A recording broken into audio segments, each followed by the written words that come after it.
Tēnā tātou katoa, haere mai ki tēnei hui, ki te mana whenua rangatone, he mihi nui, tēnā koutou, tēnā koutou, tēnā koutou katoa. My pleasure to welcome you all to the 19th of May 2021 edition of the Environmental Sustainability Committee. And just a few housekeeping matters before we get into the agenda in front of us. Had a couple changes. One is that, as you'll see from the name tag, Peter Tarangi, we're expecting from Rangatone, and if he does arrive, we'll be offering him the opportunity on arrival to take the declaration of office and then start full participation in the committee.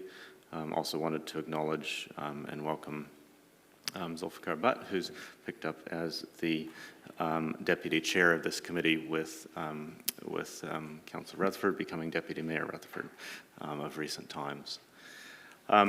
So the meeting is being recorded and live streamed on the Council's YouTube channel, and would also draw, especially members of the public's attention to the housekeeping and health and safety information here around fire and emergency, exit via the nearest exits, being options there, and gathering at the square in the clock tower. Smoking is prohibited. If you need to do that, please do it well outside the building. There's a defibrillator in front of house, and any concerns or near misses or incidents, just let one of the administrative staff know. Just ask that if I have neglected as chair to properly introduce you, to please state your name clearly for the record so that people that are following online have an ability to know who is speaking. Joined here by Acting General Manager, Strategy and Planning, David Murphy.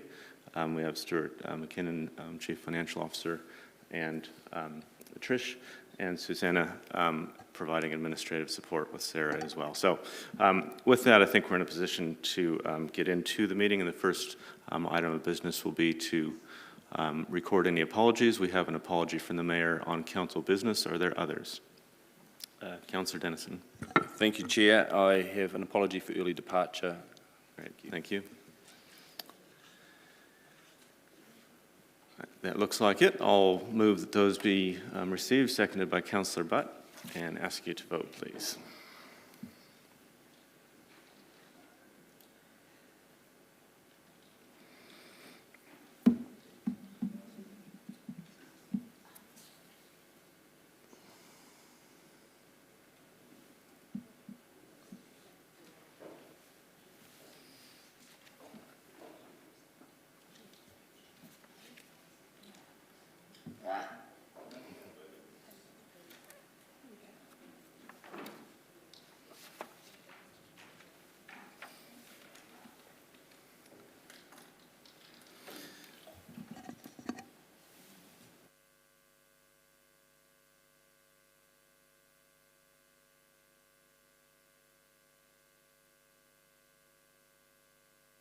There we go. If you can vote now, please.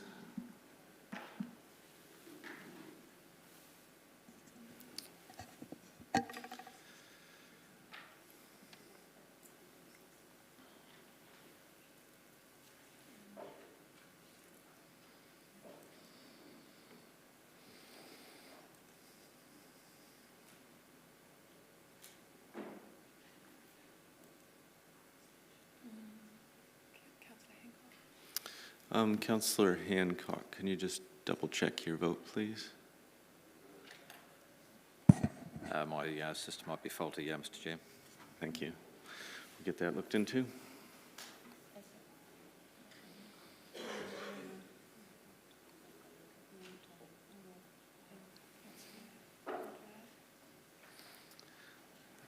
Councillor Michelet as well, can I ask you just to double check your vote? Yeah, thanks.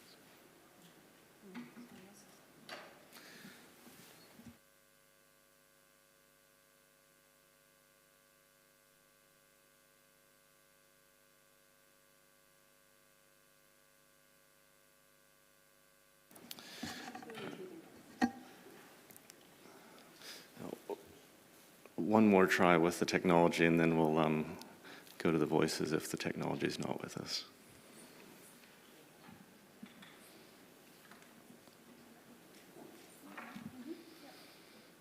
And there we have it. Technology on board, passed unanimously. Thank you. I've had no notification of additional items. Don't appear to be any. Declarations of interest. Don't appear to be any. Moving on then to public comment. We do have one public comment this morning from Beth Tolley and Philip McConkey around the relationship between transport and climate change. So you're welcome to come to the table, both of you.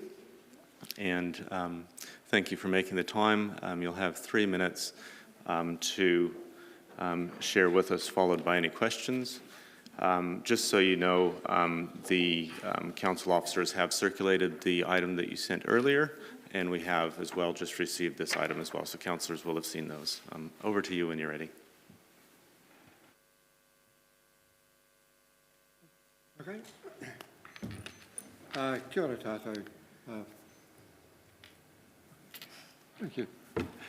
Philip McConkey, and I'm here in my private capacity, even though I have other interests in town that would bring me here. But Beth and I have got something to say to you. First of all, just to say thank you for the opportunity, and we also want to acknowledge that in various ways the council has made climate change a real and pressing issue, and we congratulate those who are responsible for that. It's pleasing to see it mentioned in any number of places in recent reports. However, and there's always a but here, we personally don't see that the issue is being given the attention that it deserves. We think that climate change has become absolute priority for the human race, not just the people of Palmerston North.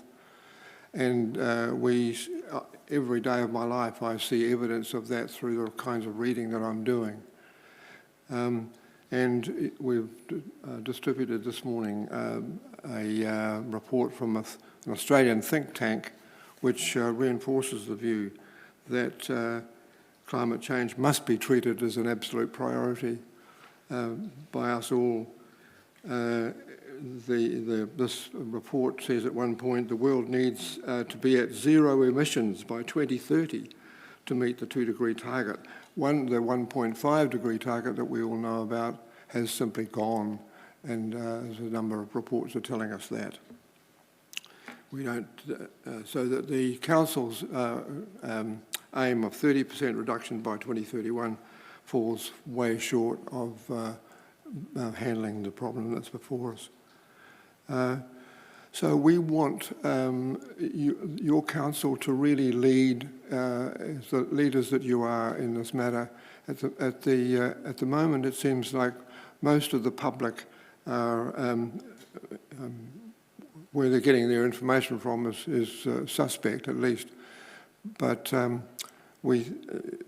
it's been left essentially to individual effort, and we think that collective effort is the only way that's going to work, and we want you, the council, to lead the people in this respect by making it absolute priority.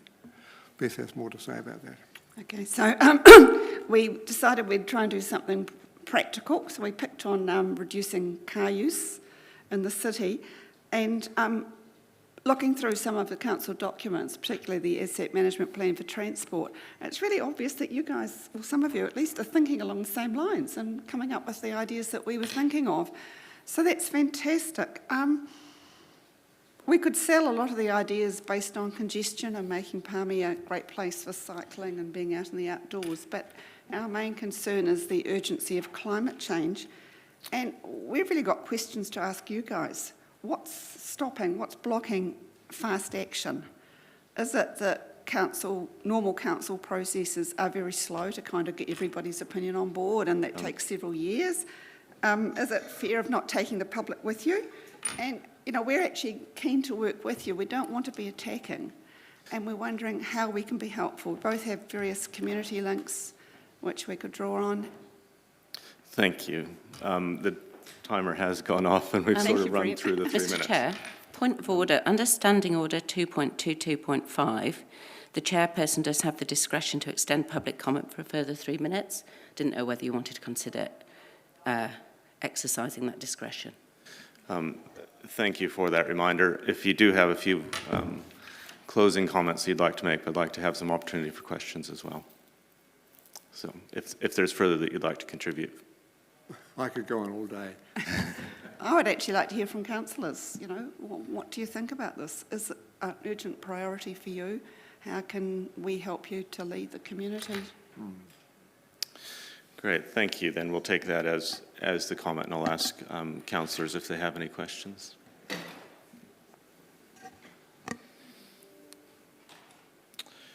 A couple questions in the queue. Councillor Rutherford, or sorry, Deputy Mayor Rutherford.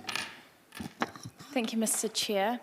Thank you for your comment this morning. I just had a question. The notes that were provided to us talk around the public transport aspect of it, and that doesn't fall within our domain at all, unfortunately. So I wondered what, I mean, the comments you've provided us give us an opportunity to reflect on those, but the aspect around public transport, have you gone and spoken to Horizons? Have you presented to them? Are you intending to? Okay, Because I guess they're the ones who...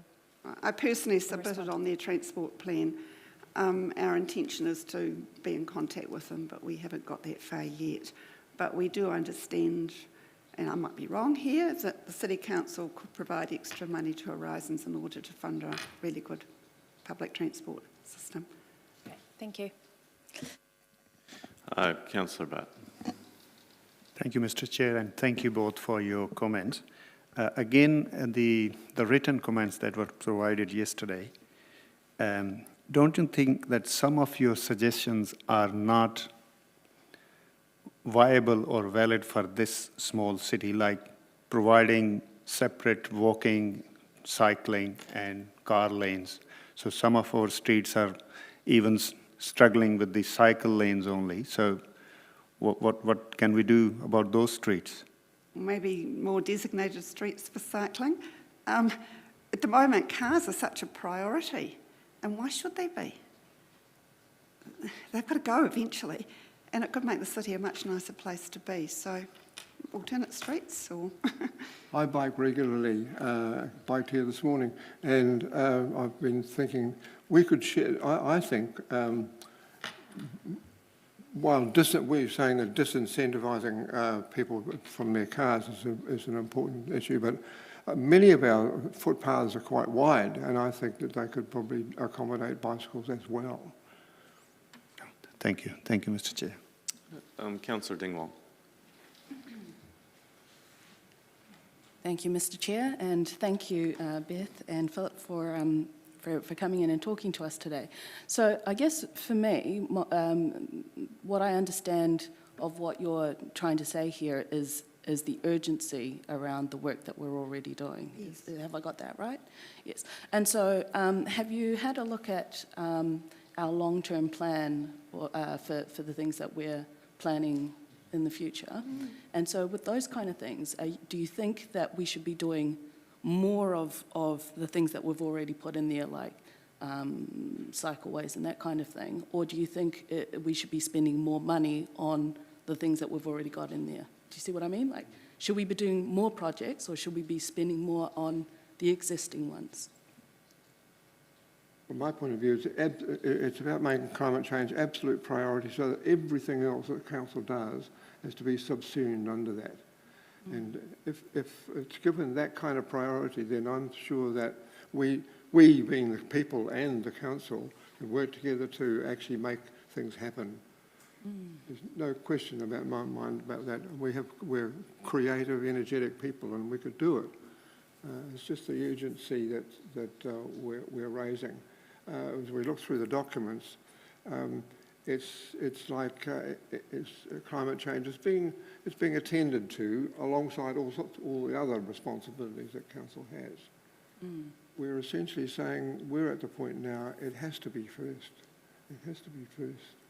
Okay, so from that, can I understand that in terms of all the other issues that we're facing, like the wastewater and all of that, are you saying that we need to be focusing on climate change above all the other things, or because the comments that we had here was specifically on transport, but are you thinking that it should be climate change before everything else? Yes, in terms of priority, and everything, all the other responsibilities, all the other areas, like water, for example, needs to be, how is this attending to the ultimate goal of trying to reduce our emissions? Excellent, thank you. Councillor Johnson. Thanks, Mr. Chair, and thanks for coming in to talk to us. I think we're in quite a difficult position as council in that perhaps we've got information that the general public maybe doesn't have. But I wonder how you would respond to some of the pushback against this that we are getting from the general public. So I don't know if you follow council's Facebook page, but for example, just the trial cycleway on Pioneer Highway has caused a storm of complaint, I suppose. And so on the one hand, I feel that around the table we're well informed and we understand the need for people to use private transport less. But on the other hand, we don't seem to have the majority of people coming along with us. And that's a difficulty for a council that only exists, because we're elected by the people to represent them. So there's a difficulty there, and I wonder what your thoughts are on how that could be addressed. I do know there's a couple of people at the moment who are trying to set up a group that's going to push cycling as a positive, exciting, wonderful thing to do, and they're doing that in response to some of that negative feedback on Facebook. And I'm thinking, I'm associated with Environment Network Vanuatu, and they've got so many groups, and maybe we can kind of get some of the groups in their individual ways trying to promote things that actually get the relevance. I don't think there's a simple answer, and I totally get what you're saying, Lorna, but we have to somehow find ways around it. I think probably maybe some of the other things are just using what we've got, libraries, art galleries and museums to really push more of an understanding of climate change. I mean, I think there is an exhibition currently in the library around climate change. Right, I missed that, yeah. I think the difficulty I personally see, and I don't have the answer for, is how to bring the public along with this whole kaupapa, because otherwise, if we push too far and people are not in agreement with us, then basically they'll elect a different council who doesn't want to do anything at all. Do you see what I'm saying? Absolutely. It did occur to me that traffic congestion, for example, which in my experience and also according to your asset management plan is getting worse, could be a key into that, because it's deemed inconvenient if you're stuck in your car idling for, a 5-minute journey takes 15 minutes. So we might be able to use other things like that to push what is basically a climate change concern. And I just think that central government as well as local governments have to take the responsibility of providing. I mean, I'm imagining something like a weekly bulletin, about climate change and what's happening today and what are we doing this week, and otherwise what's happened in my experience is that people just are either not getting any information, or they just turn to kind of just rather get on with their normal lives because it's all too big and confusing, and we have to address that.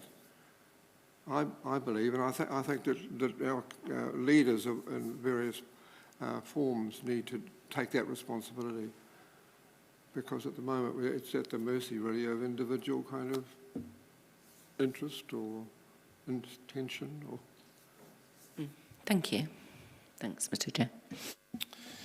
Thank you. That does conclude the questions in the queue. So I just want to say thank you to both Philip and Beth for sharing your concerns with us and for challenging us to do better. I'd ask you to retake your seats in the gallery. You're welcome to stay with the committee meeting. We have, you're probably aware, an agenda item around the emissions inventory for the city coming up soon, which may be of interest in terms of your points around how council will be responding. So thank you again for coming in and for your comment. Thank you for giving us the time. So the motion in front of us is that the committee resolves that the public comment from Beth Tolley and Philip McConkey be received for information. I'll move that, and seconded by Councillor Butt. Ask for a vote. Thank you.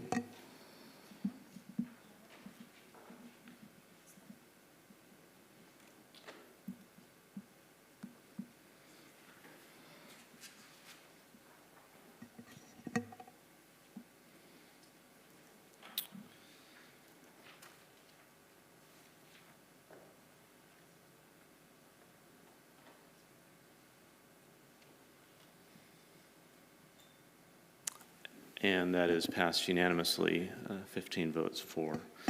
We'll slightly change the order in the agenda to accommodate some of the needs of the presenters. So we'll move to item 6, which is a presentation on the EnviroSchools program, and welcome Sarah Williams from Horizons, and she's joined by Nikki Burtonshaw, who teaches at Monrad Intermediate. Thank you both for coming in and presenting to us. Really looking forward to hearing what you have to say about the program. As you know, there's 10 minutes available for the presentation and time for questions beyond that. So settle in when you're ready. The time is yours.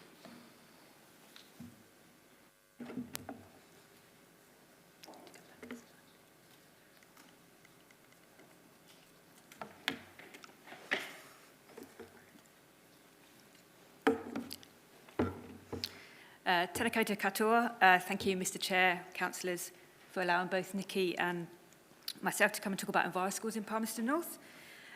Some of you may not be aware, or some of you are aware, that the council supports EnviroSchools programme through funding from the Strategic Priority Grants programme. EnviroSchools aims to create a generation of young people that think and act sustainably, and it's a programme where there's a holistic framework for community engagement in sustainability action, where children and young people in EnviroSchools plan, design and implement their own sustainability projects as part of a long-term action learning process, so they become catalysts for change in both their families and their communities. So each EnviroSchool is unique in terms of what they do due to really the diverse nature of the students, the staff and the community.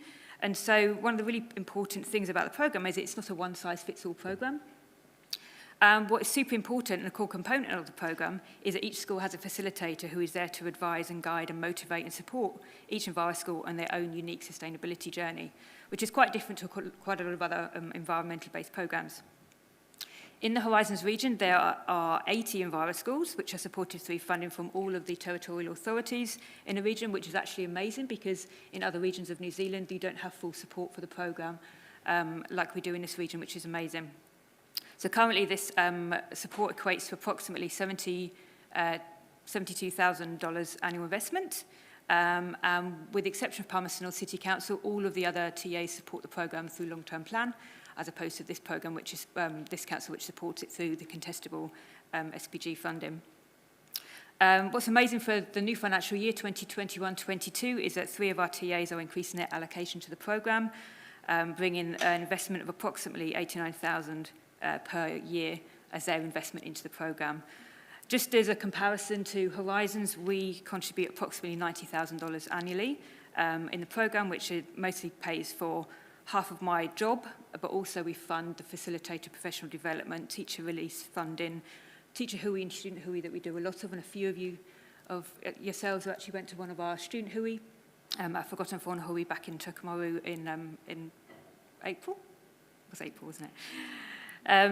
In Palmy, we have 20 EnviroSchools, 14 of those which are supported through this grant programme. We also have a partnership with the Kindergarten Association, and they have additional 6 kindergartens as well as part of this on the programme. I can talk lots about it, but I've invited Nikki Burtonshaw along today because she is a teacher in an EnviroSchool, and I think it's really important that you hear what it is to be like teaching in an environment school and actually driving the programme from within. So I'm going to hand over the rest of this presentation to Nikki, who's going to tell you what it's like to be in an environment school. Thank you. Ngā mihi nui ki a koutou katoa, ko Nikki tōku ingoa. He kai ko hau ki te kura wainga o Tirohanga. So kia ora everyone, my name's Nikki and I'm a lead teacher at Monrad Intermediate and I'm also the environmental education lead teacher as well.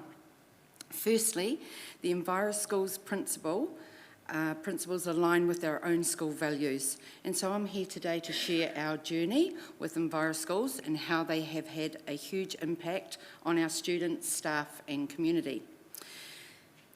Importantly, they align with most, if not all, school values. This makes it very easy to incorporate into the way we do things at our kura.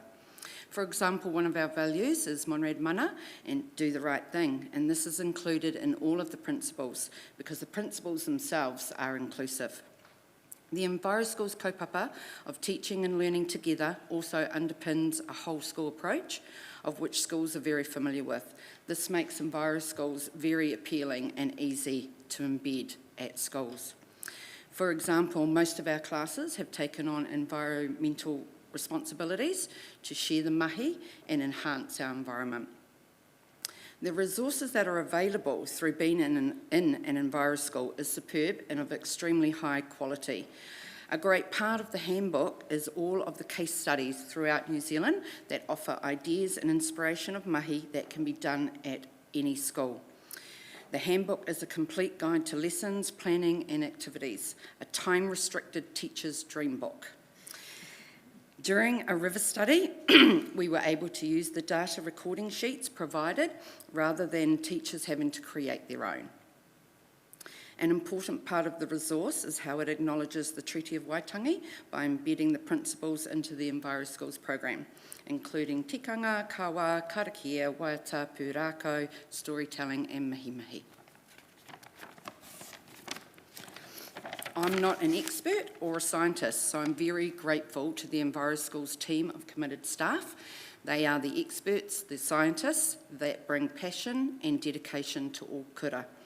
There have been many times that I've asked Sarah, Rowena and Georgina to come into my school and support me develop programs, lead workshops with our students and also our staff.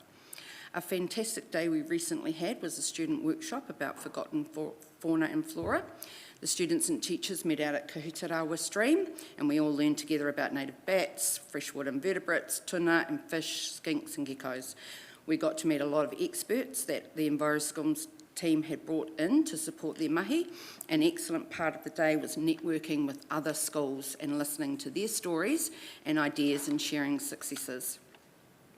Community engagement is very important to our kura and all Enviro Schools. We have used the Enviro Schools inquiry model to support our whānau engagement. Biannually, our school holds a sustainable carnival, an opportunity for students to share their learning about sustainability products and enterprise by selling their sustainable Enviro products and services, and this has been a huge success in our community with lots of whānau being involved. Why do we need a sustainable education? Why do we need Enviro Schools? As you all know, the world is changing, species are being lost and ecosystems are being degraded. Being part of the Enviro Schools whānau has given us support, connections and whanaungatanga with like-minded people, schools and resources. The extent and magnitude of action being taken by Enviro Schools is enormous. Within the Enviro Schools that I have been a part of in Palmerston North and the Manawatu district amounts to hundreds of projects, all contributing to healthy, peaceful and more sustainable communities. The environmental benefits to our kura and community through our Enviro Schools action include sustainable resource management, such as reduction in waste to landfill through our school refusing, reusing, recycling and composting. Enhancing biodiversity and water control through native planting and restoration projects to reduce pollution, for example at our local Kawo stream. Healthy, stimulating and inspiring grounds created by rangitahi nurturing orchards organic orchards and gardens, greener purchasing options and decisions in our kura, like cleaning products and toilet paper. Something I'm really proud of is the change from plastic packaging for our school sushi to paper packaging. Thanks Sushi Mama for adapting to our student voice. But also the lifelong commitment to respect and care for the environment through class responsibilities like waste audits and saving energy by monitoring light heating use. Also, the educational benefits include knowledge, practical skills and creative innovation to address sustainability issues in our daily life, for example, designing invertebrate habitats, building gardens and making compost. Greater capacity for cooperative learning, decision-making, planning, leadership and project management through events such as the Sustainable Carnival. Whole school learning, such as making connections with rangitane and learning about whakapapa and stories of our ancient past sites for our school that were gifted for our class names and visiting these sites. The economic benefits of being in an Enviro school include financial savings through reducing resource consumption and waste generation, for example, paper reduction in our photocopying. Youth entrepreneurship and sustainable micro-enterprise, such as our plant nursery, making and selling beeswax wraps and handbags from reclaimed clothing. Advancing the green economy due to increased awareness about the impact of consumer choice in sustainable business decision-making. For example, our student-led campaign for plastic-free sushi. Nearly finished. Really important is the social and cultural benefits of being part of the Enviro Schools whānau. It has created a sense of belonging and contribution, particularly with our local streams, Kāwai and Mangaone, and the naming of our ancient past sites for our classes and buildings. Deeper appreciation of cultural insights and practices, honouring Indigenous wisdom and cultural diversity by valuing the students' own unique backgrounds, knowledge, whakapapa and customs. Reduction in bullying and antisocial behaviour. Our kura has seen the cooperative projects that have bonded the students with a common interest, built empathy for all living things. So now our kids don't kill bugs, they take them outside and put them amongst the trees. Reduction in littering and vandalism through increased pride and appreciation of the school and local area, mainly supported by our river cleanups. And increased involvement of communities through student-led projects that engage whānau and local residents, such as our river cleanups, student enviro presentations at local libraries, and Sustainable Carnival. So this is why we believe that Enviro schools are very important in the education, development and nurturing of our youth in today's ever-changing world. Thank you. Thanks to both of you, and the passion for what you do is very obvious in your comments, and really appreciated hearing the full spectrum of what's happening at Monrad, and from you, Sarah, what's happening more broadly through the Horizons program. Just open it up for questions that councillors may have, starting off with Councillor Bowen. Thank you, Mr. Chair. Thank you, Sarah. Thank you, Nikki, for coming in. It was a question about one of the many things that appeared in your presentation that just popped out at me, was the weatherproof outdoor living classroom that you've established at Monrad. I wonder if you could tell us how that was funded and how it's used in the life of the school. Yes, that was through a funding application that I put through, and what it is doing is saving the kids from not wanting to be outside in nature in our cold Palmerston North weather.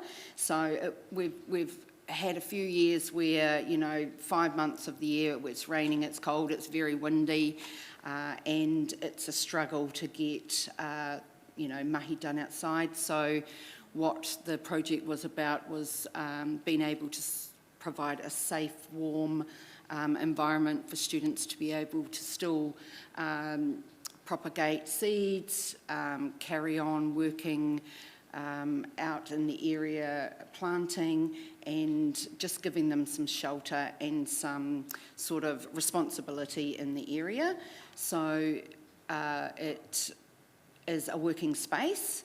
It is used at the moment by our Enviros group of students, but it is open and available to all of our classes as they start embedding some of the different aspects of environmental education into their classroom. Good, thank you. So good that it covers the wet and cold weather. I imagine that also provides shade on the occasional sunny day. Oh, absolutely, yes. Okay. Thank you. Deputy Mayor. Thank you, Mr. Chair. Thanks, Sarah and Nikki. I've got a question for each of you. Nikki, I'll start with you. Just in regards to the numbers of students participating in activities like the planting and the awa cleanup, is it whole of school, individual educators opting into their class participating? How does that work? It is whole school. They are given an option, but all classes participate, and we also have a group of 30 Enviro students that come to me regularly or every Wednesday afternoon, and so what we've created is they sort of maintain and support things that are already happening at our kura, like the orchard and the nursery and the native reserve, and their voice is heard, so they really want to breed gecko at our school. So that's on the agenda, and that's something that kind of like a passion project that they're looking into. And what we did with the help of Enviro Schools is have a really good meeting with our staff, and we discussed things that they thought could enhance our school with an environmental aspect, and so they came up with a lot of ideas which they took back to their classrooms, and now all classrooms have taken on a responsibility like energy, waste, compost, so now it's beginning to really get embedded throughout the whole school. But in regards to things like the clean-ups, all school students are involved with that and have a lot of fun pulling out lots of things at the rivers, but they are also feeling really good about cleaning up in their own backyard, and that it's their community that they're supporting and things like that. Cool. And then just my second question for you was around the like the waste audit that was mentioned. Was that done right at the beginning of the program, and then is it done, annually? I mean, how are you tracking the progress? Because you must have some quite great, incredible results coming through with the amount of things you're doing. It was actually done at the beginning of last year, and then COVID hit, and so we gathered our data and we've kept that data and we've picked it up again this year.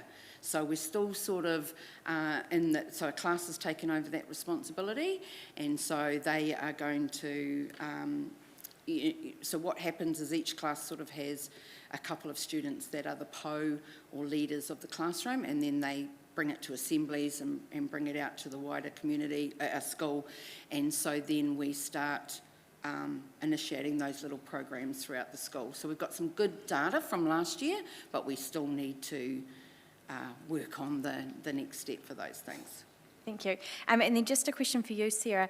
Just in your opening comments, you referenced the fact that Palmerston City Council is the only council that is providing funding through the vehicle of our strategic priority grants, and I wasn't sure whether you were alluding to that as a negative thing or not, and so I just wondered if you might comment further on that, I guess specifically around the security of those grants being every 3 years, whereas the long-term plan is really contestable annually through the annual budget process. Sure. It wasn't as a negative. I'm super excited that we've got all the TAs on board with Enviro Schools. As I said, other regions don't have the luxury and the support. But what concerns me about strategic priority grants is because it is contestable, there's no guarantee that when the next fund comes out that we'll have funding to run this programme, and it makes me very nervous. It also makes me very nervous because for each district we have a bit of a strategy, a plan of where we're going to go, and each district is slightly different because it's a makeup of Enviro Schools. So we talk about whether we're going to grow, whether there's going to be a focus on something, and we do that in conjunction with the district councils about what their focus is on, and so I've got good relationships with key people in those. But with a contestable fund, it's really hard to plan, because Enviro Schools is a long-term behaviour change programme. 3 years is not enough time to plan. And that's what, that makes me very nervous. And it wasn't a negative point, but it just, in terms of the other, the other relationships and the ways it's funded through the long-term plan, it feels safer. I know I've had a response from a letter that my council sent to your council about why it wasn't included in the long-term plan. But I think it was more of, we want to grow Enviro Schools in Palmerston North, and it's really hard to do so when you're restricted in that funding. Okay, so that's even though through the long-term plan it's contestable annually rather than 3 yearly. I think with the TAs I work with the relationships I have, if we've got interested schools, I tap them up mid-year and ask if you've got any additional funding. If you got, it costs $1,000 per Enviro school per year, and so I usually tap them up and just go, how are we tracking? Are you interested in investing some more money? And it's not usually done as an annual thing. It's usually every couple of years, because that's the relationship I've got with them. And it's either a yes or it's a no, or wait a couple of years. And it's building those relationships, which means you can actually think about moving that support onward. So the councils that were interested in increasing their funding this time, they, 2 of them decided in September last year that they wanted to increase funding straight away. And so it wasn't an annual decision. It was more of an ad hoc decision. So I think it feels like with them there's a lot more fluidity and flexibility. And if there's a good school, they're like, oh yeah, actually, we can provide some more money. So I think it's that flexibility, yeah. Thank you. Does that answer your question okay? Yeah, it does. Thank you. Councillor Dingwall. Thank you, Mr. Chair, and thank you, Sarah and Nikki. Great to see you again. So I guess that was quite a lot, which is awesome. There's a lot going on in this program, and one of the things that I was just wondering about was around the relationship. So I might have missed it throughout the presentation, but I'm just wondering if two things. One, if you have any other support from TAs or from our council outside of the SPG thing? Because I know that, when you've got this thing around the reduction in waste to landfill, those kind of projects, are you getting any other kind of advice or support or of any kind outside of the SPG process? I've been having some conversations with your sustainability infrastructure officer. We've talked about running a sustainability hui that we're actually going to be running in term 3, July, August time. Not specifically a focus on waste, but we've already got a skeleton plan in place where there is a spot for PNCC in terms of if it's a waste focus, if there's any specific mahi that you're wanting to get out to a platform of people. Yeah, there are people that are already keen to be either Enviro Schools or keen on that sustainability journey, but you've got to start somewhere. And we're really keen to engage with council more. Not so much, we've had conversations more of like things that you can offer, and I know a lot of our Enviro Schools are really keen to know what has council got to offer us as schools, whether it's around 3 waters, education, waste, active transport, those sort of things. So we're really keen to do more, and schools have odd relationships, but personally I'm still building with those. Wonderful. And I guess the other one around the relationships is how much do you work with Environment Network Manawatu in your day-to-day? In my day-to-day, because my role covers the whole region, it's Palmerston. Not a huge amount, but I used to be on the Committee for Environment Network Manawatu many moons ago, and I've got good relationships with the people. We do a lot of work with the Plastic Challenge, Heiko and Heather from there, especially moving some stuff into the Filden area. But I keep abreast of what they're doing, and I'm on the regular email updates. But I don't have regular meetings with them. But I know quite a lot of the groups involved in that, and I can try and connect them with schools where I can. Very cool. Thank you. Councillor Butt. Thank you, Mr. Chair, and thank you, Sarah and Nikki. I have 2 questions, one each from both of you. First question is from Nikki. Without looking into documentation of a certain school, is there anything that makes an Enviro school physically identifiable? If I take any of the fellow councillors to two different schools, will they be able to identify, oh, this is the Enviro school and this is not? Yes, so when you walk into the school of whatever it is, the students will soon tell you what they are, what they're passionate about and what their kura represents. So just by talking to students, you'll soon be able to learn that they're an Enviro school. I think when you look around the grounds of this school, you'll notice things like, gardens and orchards and compost and worm farms and things like that are just something that probably other schools don't do because they don't have the framework, So also they usually have signage of some sort about being an Enviro school. So that's something, that kind of you can tell. Yeah, but Thank you. And staff, I think talking to people, you'll soon get that picture. Thank you, that was helpful. And Sarah, if I was paying attention, I saw 80 schools in this program with a budget of $72,000. Is that correct? So do you distribute $900 to each school, or it's different for different schools?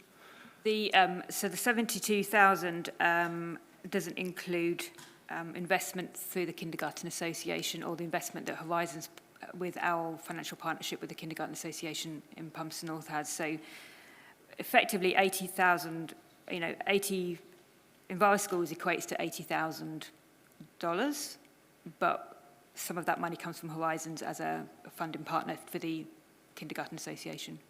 Okay, all right. But the school doesn't get that money. The school all that money just actually pays for the facilitator. It pays about 80% of the facilitator's wage, and then Horizons tops up with PD, mileage, resources, all those extra little things. Because even though the contractors, they're managed as employees. So the school doesn't get that money. It pays for the facilitator to be able to work with each school on their individual Enviro Schools journey. Thank you. Thank you, Mr. Chair. Councillor Johnson. Thanks, Mr. Chair. Through you, I just wondered if staff could tell us what the contribution from PNCC is in monetary terms on an annual basis.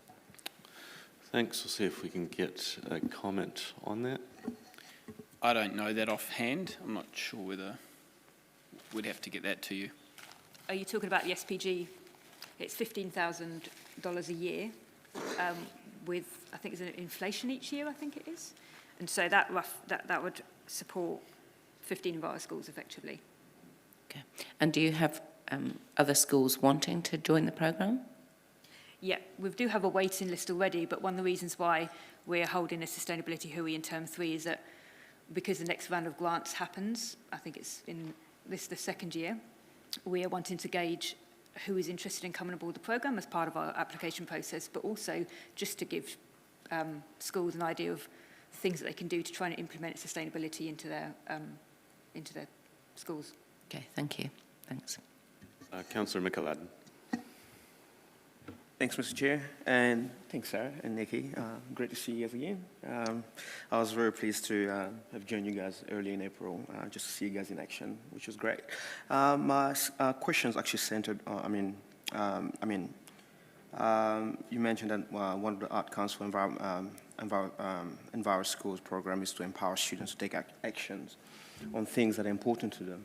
Are you guys also working in partnership with the Ministry of Education as part of the learning out of classroom experiences? Not currently. So the National Enviro Schools team, called the Troy Matter Foundation, actually have got a national look. They've been working with the Ministry of Education. They've actually got their contractors with the Ministry of the Environment because the Ministry of Education wasn't interested at the time about being part of the programme. At a local level, we don't. Yeah.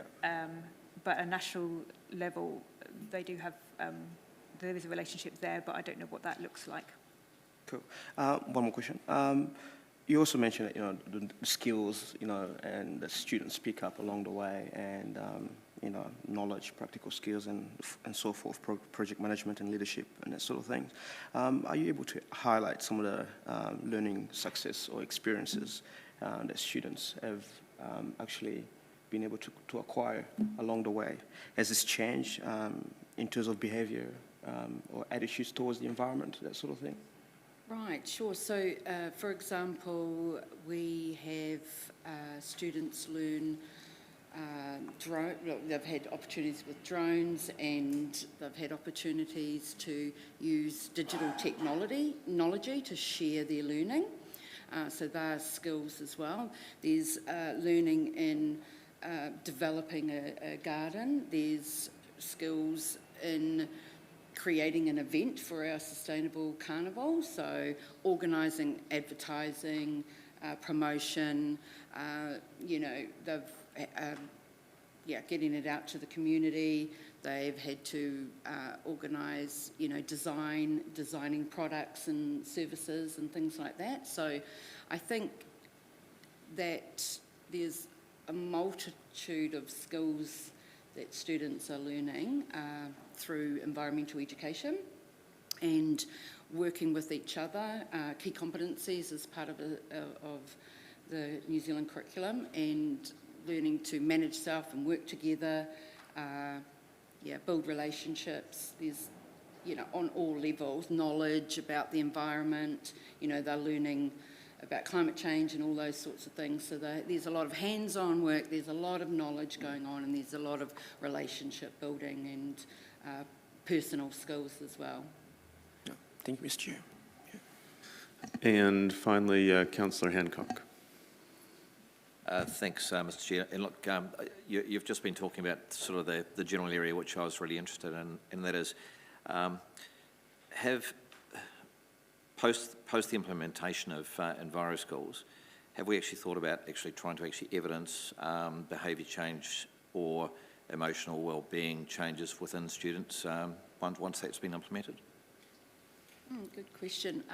The thing with working at an intermediate is that we have children, we have students for 2 years, and so sometimes they come in with no knowledge at all, and you know, we inspire and uffie them in that way. Others have come from other Enviro schools, so they bring a lot of knowledge with them. So at the moment, you know, we look at well-being as a general throughout our school. We do survey our students and on their well-being, but it hasn't targeted specifically environmental issues. We've researched a lot about the impact that you know, climate change has on young people. We've discussed that a lot in our Enviro meetings, and so we take the approach of being light-hearted and problem-solving, you know, approaches rather than looking at the doom and gloom side of things, because we do know that, you know, students can be anxious about, you know, what's happening around them and things like that.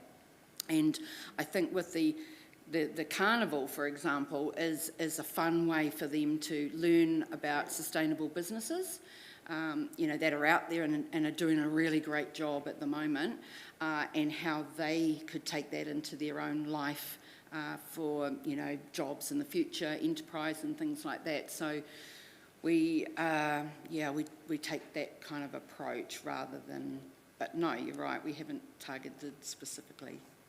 Can I just add to that? I don't know if the national team have done any work around that, but one of the things that a lot of us regional coordinators try and do is when we're trying, as a behaviour change programme, which starts off at early childhood, you try and find that link, like which from the Tamariki from an early childhood centre, which schools do they go to, and target them and try and get Enviro schools in early childhood, primary, secondary, and flowing through. So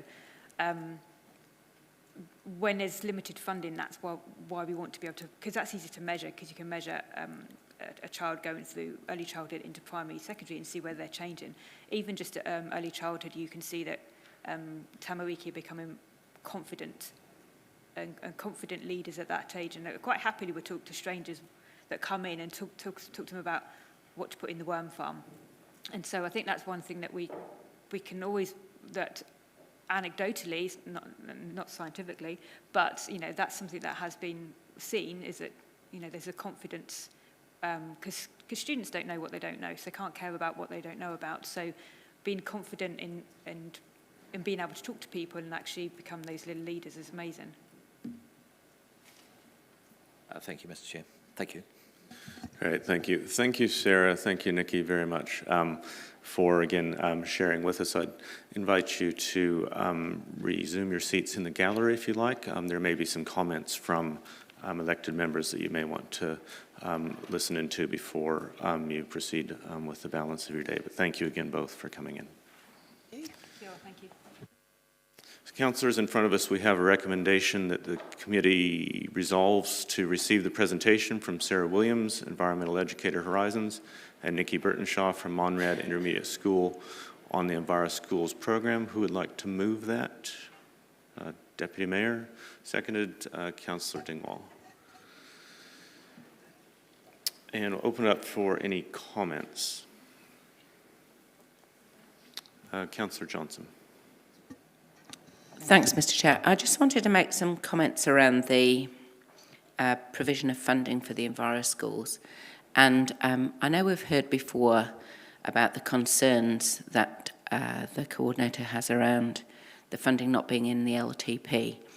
But I guess I see things a bit differently. The strategic priority grants are a guarantee of funding for 3 years.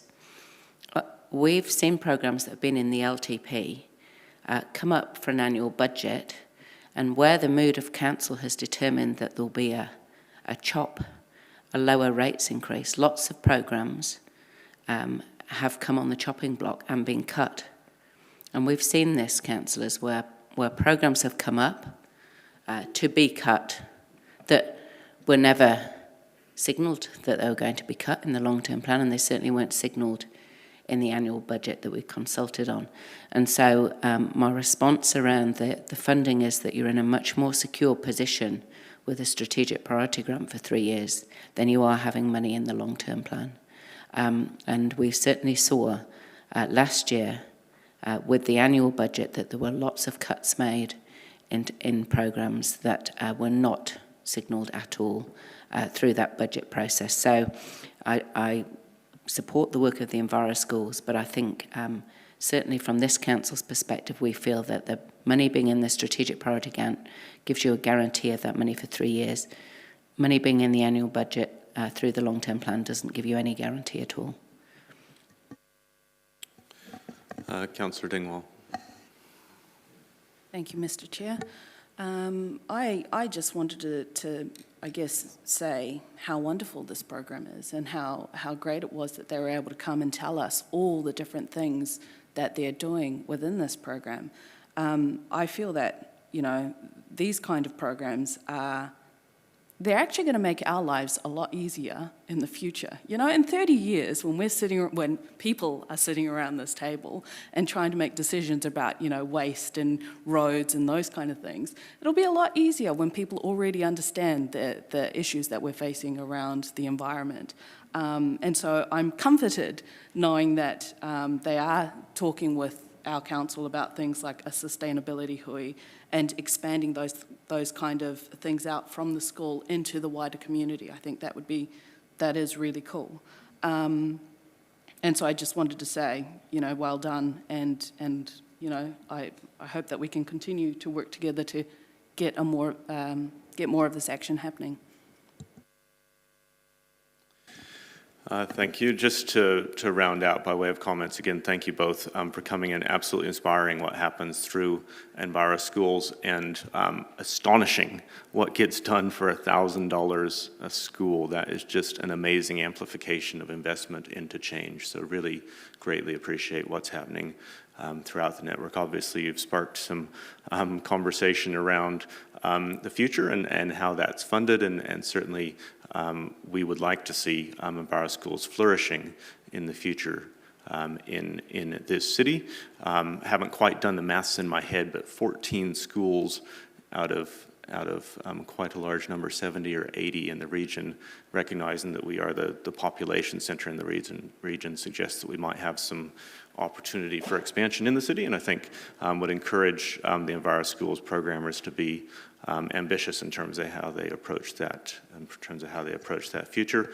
I would just comment briefly around the point of strategic priority grants as the funding vehicle versus security in the long-term plan, that we have, while not putting a dollar sum on a line item in the long-term plan, there is some language that has come into the long-term plan and the supporting plans around recognizing EnviroSchools' contributions in the community here. So that will, should it be adopted in a month's time, further acknowledge the critical role that EnviroSchools plays here in the community. So again, thank you both for coming in and wish you well. With that, we will ask for a vote.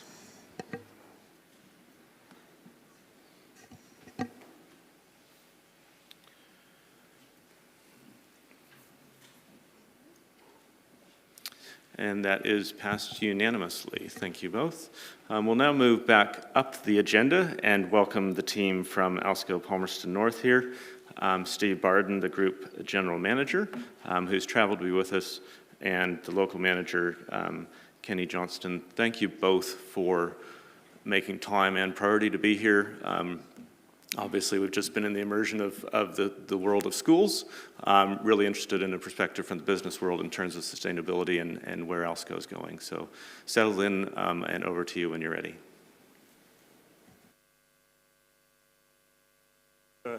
Moving the scheduled meeting.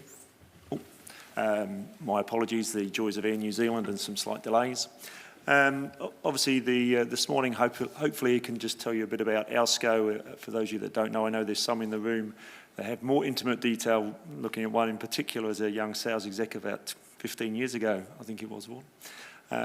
And then just to give you an overview about what we're doing as a business, and then in particular what we're doing in Palmerston North.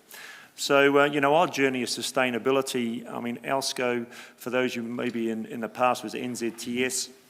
We're a part of a large global organisation with about 20,000 employees, 150 locations across the globe, with a strong presence in North America, which is where our head office is based in Salt Lake City. For New Zealand, though, we've got about 845 employees. That was impacted a wee bit through COVID. I have to say that was one of the most challenging times I think the business has ever faced, and I know we're still dealing with some of that aftermath.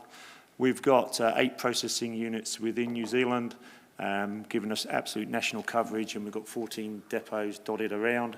We've been going since 1910, so we were family owned by the Plowman family, and we're now privately owned by the Steiner family. Now, Palmerston North, I say close to my heart. I spent 5 years in Palmy and had a fantastic time here with my kids, and I didn't get the pleasure of managing a purpose-built plant that we commissioned in 2012. So because we've been around for so long, our sites were generally, we were in Donington Street initially, in a pretty old building. In Wellington, we were down in Tory Street in Petone. So we closed the New Plymouth, Wellington and Napier plants and made depots there, and we've now got a plant in Palmerston North which has about 100 employees, and we do about 115 tonne of laundry, so 115,000 kilos of laundry every week.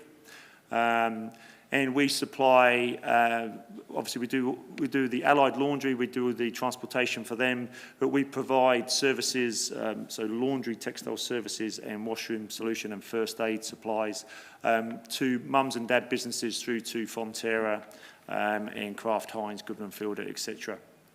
So we have about 30,000 customers nationally. I'm not entirely sure the number for the Palmerston North region, but I think it's about 15,000 for the total area that we support. What we realised maybe 10 years ago, that sustainability was one of those kind of bit of a buzzword, and we didn't really have a roadmap about what we wanted to do. So 2014, we used InStep to really get an understanding about where our carbon emissions sat. It was, you know, an area that none of us had any expertise or real knowledge. I mean, it was certainly a hot topic. But we needed to get some momentum and actually kind of sit down and work out what we wanted to do as a business and how we were going to go and get there. So we actually, it says there about the ECA Energy Graduate, that actually came after we established some 4 key bold goals. In the South Island, we do burn coal. We've already changed one of our plants in Richmond over to wood chip, but we still burn coal in Christchurch and Invercargill. And we're also part of the Energy Centre in Dunedin, which Pioneer Energy has 2 coal boilers and a biomass boiler there. So we wanted to eliminate that by 2030. We want to reduce our water consumption. We use approximately 427 million litres of water each year, and we want to reduce that by a third by 2030. We want to have zero waste by 2030, and we want to convert our 300 plus fleet, at least a third of them, to EV by 2030 as well. Which, you know, we committed that to paper. We did a sustainability review and flagged our intent, and then the hard work was how the hell we're going to achieve all that. We work quite closely with ECA. Unfortunately, we're in the, it's an accolade we don't want to have. We're in the top 200 energy users within New Zealand, albeit we just sneak in. But we realised that we needed to get out of that and make sure that we were nowhere near in the top 200. Fortunately, ECA have many initiatives to help reduce your energy consumption, albeit the contestable fund. I'll talk a bit about that shortly. But they also have an ECA graduate program where, as a business, if you can commit to reducing your energy consumption by 2 gigawatts, which everyone goes, what the hell's 2 gigawatts? It's about 4% of our total energy consumption. Then they'll help fund a graduate program. So in 2019, we started the Energy Graduate Program, and we've actually had some fantastic results. I'll tell you a bit about that. But 1.2 so far. The commitment was 2. I think we'll get 3 gigawatts, and if we get all the initiatives up, we'll get close to 4 gigawatt saving for Alsco NZ. One of the, obviously connecting with the planet, sustainability is one of those words, you know, it's people, planet, and to be fair, it's purpose beyond profit.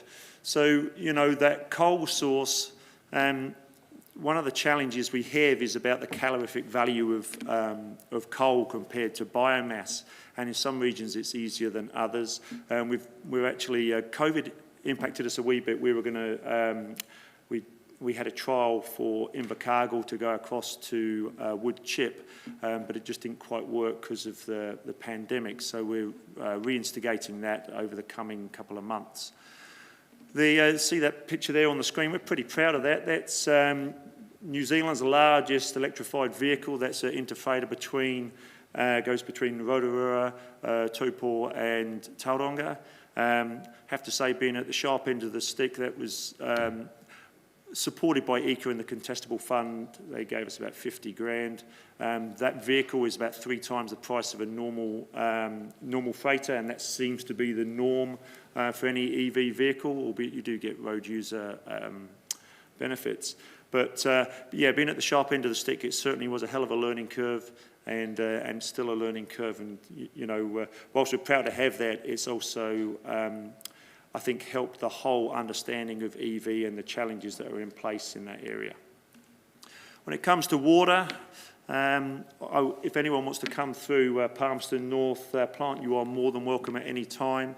I know that we managed to squeeze a bit of time in not so long ago.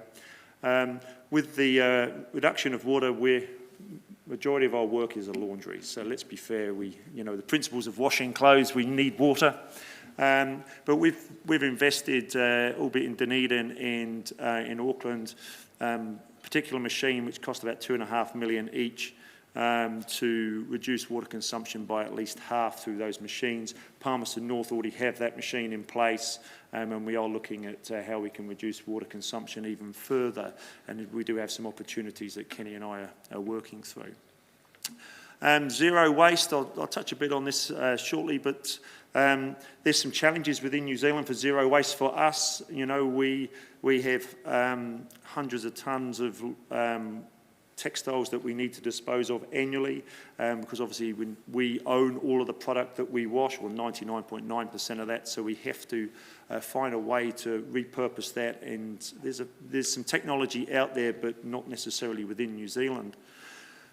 But we've been one of the founding partners with Usefully. They were actually on the news, if anyone saw on Friday, where we're trying to find a way, 120,000 tonnes of textiles go into landfill annually.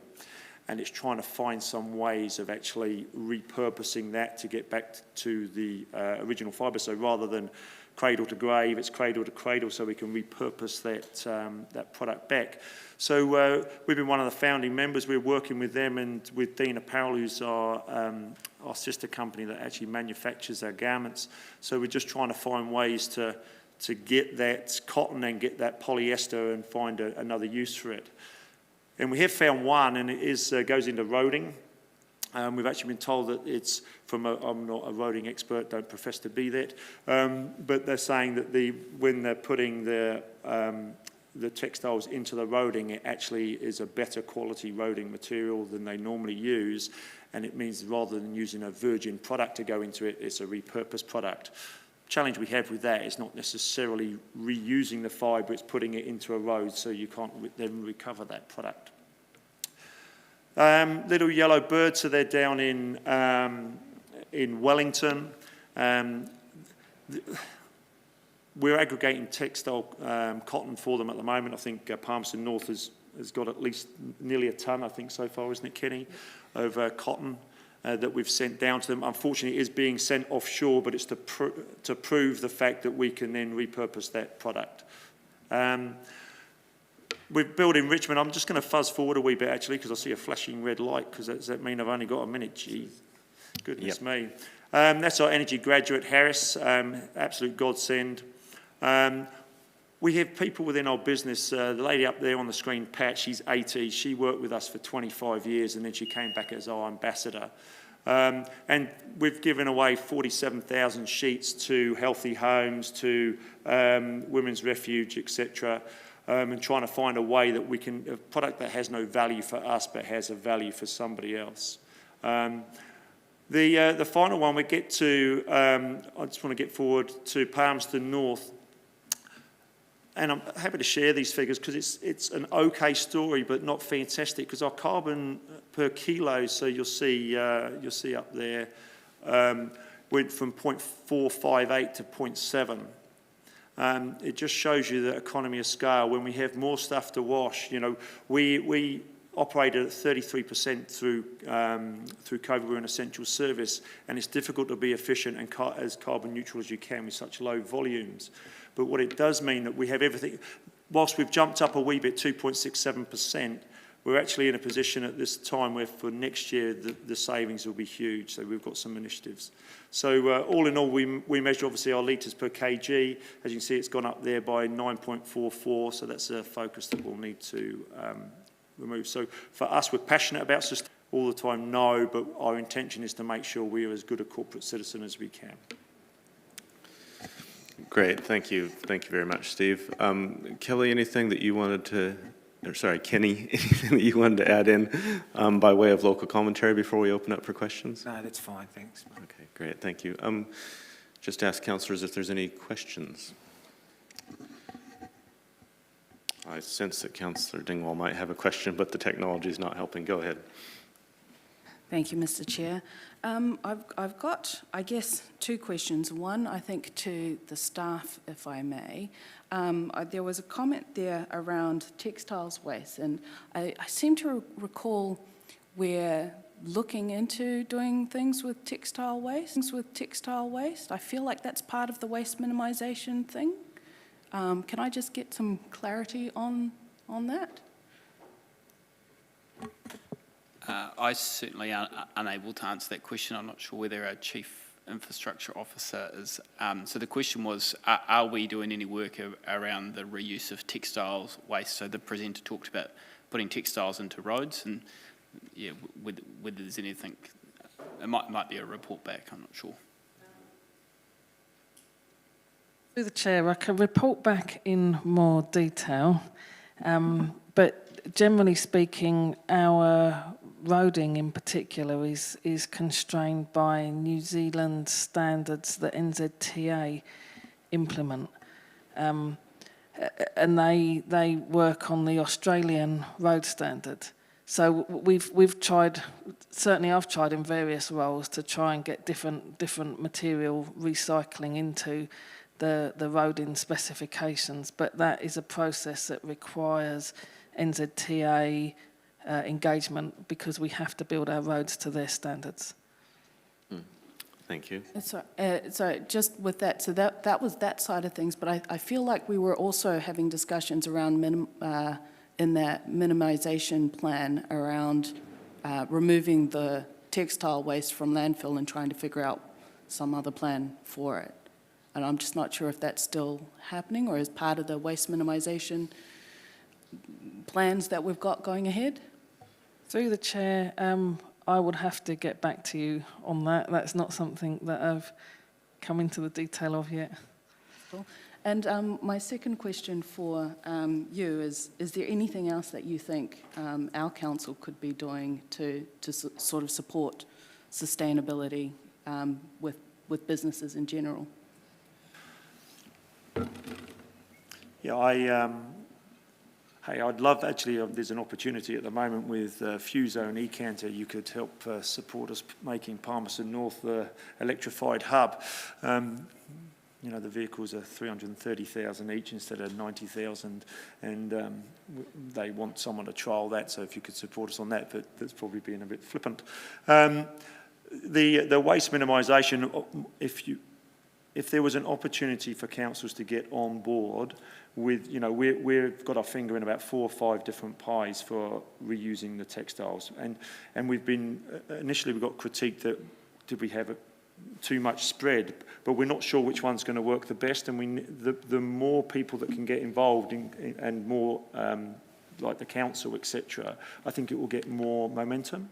You know, sometimes we felt like a bit of the Used Fully program. We've been a founding partner, and we've seen quite a few people come and go from that because they didn't necessarily get, maybe their intentions was to get some advertising from that. Well, that's not our intention. We want to find a way of repurposing it. So if you can look at some of those initiatives and see if it would fit you guys. I mean, you know, the amount of textile waste you'd have would be significantly more than what Alsco produces within Palmerston North. Cool, thank you. Councillor Beattie. Thank you, Mr. Chair, and thank you, Steve, for your presentation. Steve, what were your challenges around the EV trucks that you implemented? So we use C Electric, which is so we bought a standard Hino truck and then converted it, and because there was none of the big players were doing it themselves, and so one of the key challenges was the sheer practicality. You want to make something aerodynamic, but when you make something aerodynamic, you stop airflow, and then when you've got batteries that get hot, then the thing overheats. And then when an EV vehicle overheats, it stops immediately. And if you're driving a vehicle that weighs 18 tonne and it suddenly wants to stop, it's not ideal for anyone on the road. So that's some of the things we needed to work through. That's health and safety, the sheer practicality of charging. You know, so we actually had the vehicle one time arrive at the depot with 1%. I don't know if you've ever driven an EV vehicle, but arriving at 1% would be a pretty scary thing. So yeah, so the challenge is it's new technology, it's always improving. So, you know, someone has to be an early adopter. So did you do a partnership with somebody, or did they do a design and build for you? How did it sort of work? Yeah, so it was kind of design build. We got some funding from ECA so a contestable fund, so I think they're on their 6th round. So basically they want to prove certain technologies, and it's each fund they kind of work out what they want to focus on. And this was about an EV heavy truck. So we then involved C Electric, who their focus is in America now. They want to get 60,000 vehicles on the road. So we went in partnership with them. They did all the technology. In fairness, it sounds pretty easy. You just stick some batteries on and make it go. But man, there's a hell of a lot involved. Okay, no, that's great. Thank you. Councillor Johnson. Thanks, Mr. Chair. Thanks, Stephen Kenny. I'm just wondering how the financial bottom line looks. I mean, it's very good to be doing this sustainability, but how is it financially sustainable as well to do this? You mean in its entirety? Yeah. It costs more money, but the reality is I think New Zealand is certainly, well, from an ALSCO perspective, New Zealand is leading the charge in the sustainability space. And we've proven in New Zealand that they do adopt quite a few things that we do here, you know, because we're happy to give things a go, and we number 8 wire. But it certainly does cost us more. A bit like the Invercargill, for us to change that over will cost us over 200,000 annually to the bottom line. Okay. But if we don't do that, you know, we're good corporate citizens. You know, it's not all about the bottom line. It's about that longer term focus. No, I appreciate your business may have the capacity to absorb the extra cost. I'm just wondering, you know, how transferable this is to other businesses that maybe aren't as sufficiently motivated as you, and what the financial outcomes would be for them. I mean, I know we can't talk for every business, but it's interesting to hear that it is costing you significantly more, which is what it sounded like through your presentation. Yeah. So is your motivation just doing the right thing? Yeah, doing the right thing, and what we've, in fairness, since COVID, we thought people's desire for sustainability would wane, but it hasn't. In fact, I think it's becoming more pressing. I think the behaviours of procurement officers or people in that space, we're also on a committee which is working with the SBN about sustainable procurement and being in an advisory capacity on that. And now it's actually having weight, which means that there comes, you know, it's lost opportunity if you don't work in that space. Okay. The graduate program is one that highlights that we're going to comfortably save more money than it's costing us to have our energy graduate, which is a fantastic story. And we were a bit hesitant to start with that, just because 2 gigawatts sounds such a lot of energy in trying to quantify that. Mm-hmm. So is it costing us in every space? No, but it certainly, as a whole, it costs us money. Yeah, but it's worth, but it needs to. Oh, I don't disagree. Yeah. I was just interested to see what the finances worked out to. Thank you. Councillor Butt. Thank you, Mr. Chair, and thank you, Steve, for this presentation. Regarding your investment into water-efficient plant or machinery, have you ever thought of recycling or reusing the water rather than buying new machinery? Yeah, we do, and some of the machinery already repurposes some of the water. So we take, like your washing machine at home, your final rinse is pretty clean water, and we use that in the first wash. But it does get to the stage where that water isn't viable to then, you know, continue to reuse. That's why we've got a commitment for that 1/3. I mean, you'll see on the screen there, you know, Palmerston North at 17.12. That's high. One of the machines that Kenny has in the plant will be running between 5 and 7 litres per kg. So it's about making sure we get that to be producing as much of the product as we can. Right. Thank you. Thank you, Mr. Chair. Councillor Hancock. Thanks, Mr. Chair, and thanks for coming along, both of you. Hey, I'm a little bit fixated by the metrics here, which on the screen in front of us. Like, we've got a reduced tonnage of laundry, but we've got increases in petrol, diesel, electricity, and water. Can you perhaps just give us a little bit of a feel for, like the bottom line is good, but there are obviously some areas for management within that. Thank you. Yeah, so one of the things that we wanted to do for our metric was, because we're comparing all of our plants, is to, as a per kilo basis. So because of the distribution that we have within, so Palmerston North going across to Napier, New Plymouth and Wellington, because our tonnage became so low, we still needed to run those trucks into freighter anyway. And that's the same, unfortunately, for all of the metric. We still need to have the plant turned on, but when your capacity goes from, doing 100 tonne, April last year, we were in the low 30s.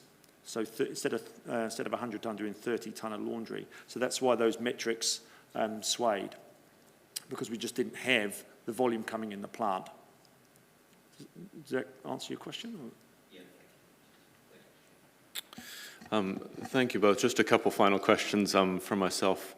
One, I suppose, is around the sort of business-to-business engagement that happens around sustainability in New Zealand. So you talked about ALSCO New Zealand being the pilot for ALSCO Global, but really interested about what happens in the New Zealand context and what sort of engagement you're pursuing there. So we're active members of the Sustainable Business Network, and we're on that Sustainable Procurement Committee. We actually had our heavy freighter at eWorld, so about sharing that knowledge. So that was up in Auckland last week. Obviously, the various programs, be it the Usefully and all the other, I suppose, touch points about waste minimisation. So we're business to business. Part of the commitment that we have, especially with the EV truck, is that to discuss about the pros and cons of that environment. We were recently at Fuso to talk about EV e-canters, and that was with like-minded businesses just sitting around and finding out how it could work. So, I mean, we have someone dedicated within the business, which Gavin Smith, which spends his entire time in this space, as well as our energy graduate. Great, thank you. Final question that I have is just around microfibers. We discussed a little bit while we were walking through the plant, but as I understand it, microfibers, there's a reasonable amount of demand for fabrics that contain that, and eventually they do tend to end up in our water. Your views on and options that might be there to intercept those on the way? Yeah, fortunately, the amount of microfiber we have in our business is, I would suggest, less than 1%, wouldn't it be, Kenny? Probably even less than 0.5%. And it was one of those items that was, as a product for functionality, it's very good, but the unintended consequence of that fibre getting into waste stream. The challenge will be, cotton is equally as good in many areas, and it's about, if we can find ways of getting that back to a raw fibre again, then it becomes a far better story. And I think it's fair to say, Kenny, that the honeymoon period of microfibre is kind of over. We don't have that same draw on that. It was absolutely the go-to a couple of years ago. It was the absolute go-to product. So I think over time, it's because of the issues in the waste stream, I think it will come out of play. Great. We're not actively pushing it as a business. Obviously, if people ask for that, we explore a bit more about finding the best solution. But we do have some out there, though, don't we? Great. Well, thank you both. I do appreciate you taking the time to engage with us. I would invite you, if you do have a few moments, you're welcome to retake your seats in the gallery. There might be some comments again from elected members, and then wish you well for the rest of your day. But thank you again, Thanks both. very much. Thank you. We have in front of us a recommendation that the committee resolves to receive the presentation from Steve Barden from ALSCO Palmerston North. I'll look to move that, seconded by Councillor Hancock, and ask if there's any comments.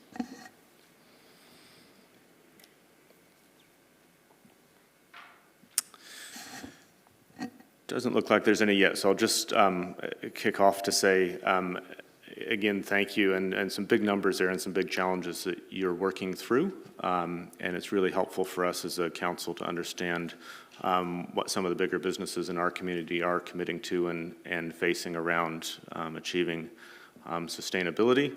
And I really appreciate your willingness to share those specific Palmerston North numbers with us. I think, you know, it's not inconsistent with what we see across the community around ambition and the challenges around actually realizing that ambition. So thank you again, and wish you well in your journey towards sustainability. Appreciate what you're doing to influence others in the business community as well. So thank you again, and have a great day. There being no other comments in the queue, we'll ask for a vote.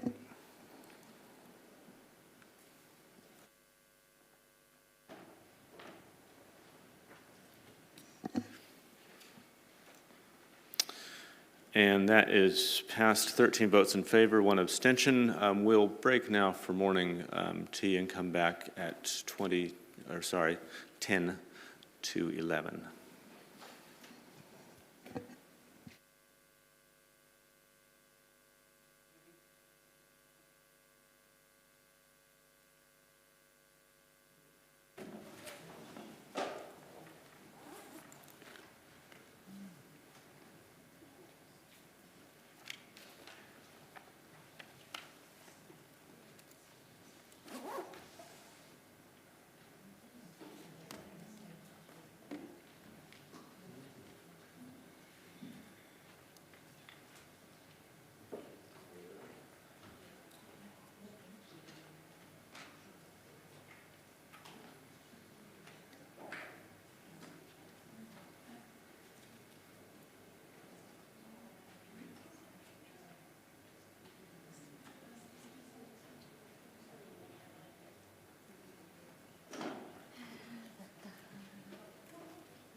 2020 Part 1 Public be confirmed as a true and accurate record. I'll move that. Look to Councillor Hancock for a second. Thank you.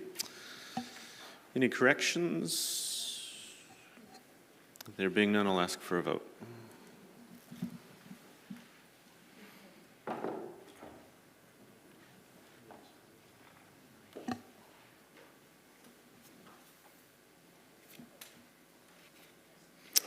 And that is passed 13 in favor with 1 abstention.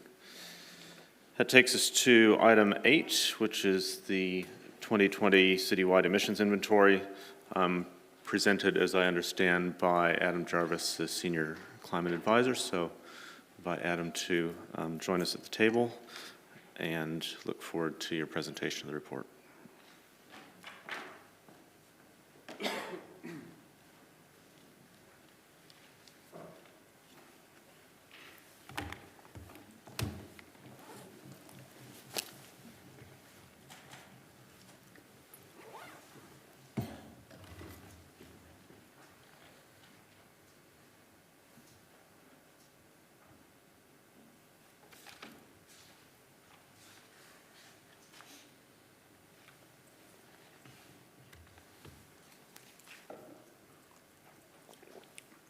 Good morning, Mr. Chair, elected members. Pleasure to present to you the 2020 update of the Citywide Carbon Inventory, hot off the press. I'll just present some of the high-level information and happy to take questions afterwards. As you'll be aware, the Eco-City Strategy in 2018 set a target of a 25% reduction in CO2 equivalents, or greenhouse gas emissions, should we say, by 2028, and that was compared to the 2017-18 baseline. As you'll also be aware, I'm sure, the revised Eco-City Strategy draft currently up for consultation increases that target to a 30% reduction. So this inventory is a sort of a step on the way. However, as you'll recall, 2020 was a very unusual year, so it should be no surprise that some of the results coming out of this are rather unusual as well. So looking at this table here, which unfortunately has just come off the edge of the screen there, but it's okay on those ones, some very quite sweeping changes across the different sectors. Stationary energy up quite significantly, as you see. Large increases in fossil fuel use, particularly around diesel generators and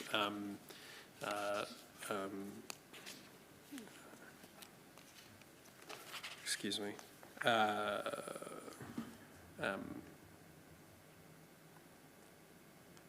Diesel generators, electricity, and LPG use.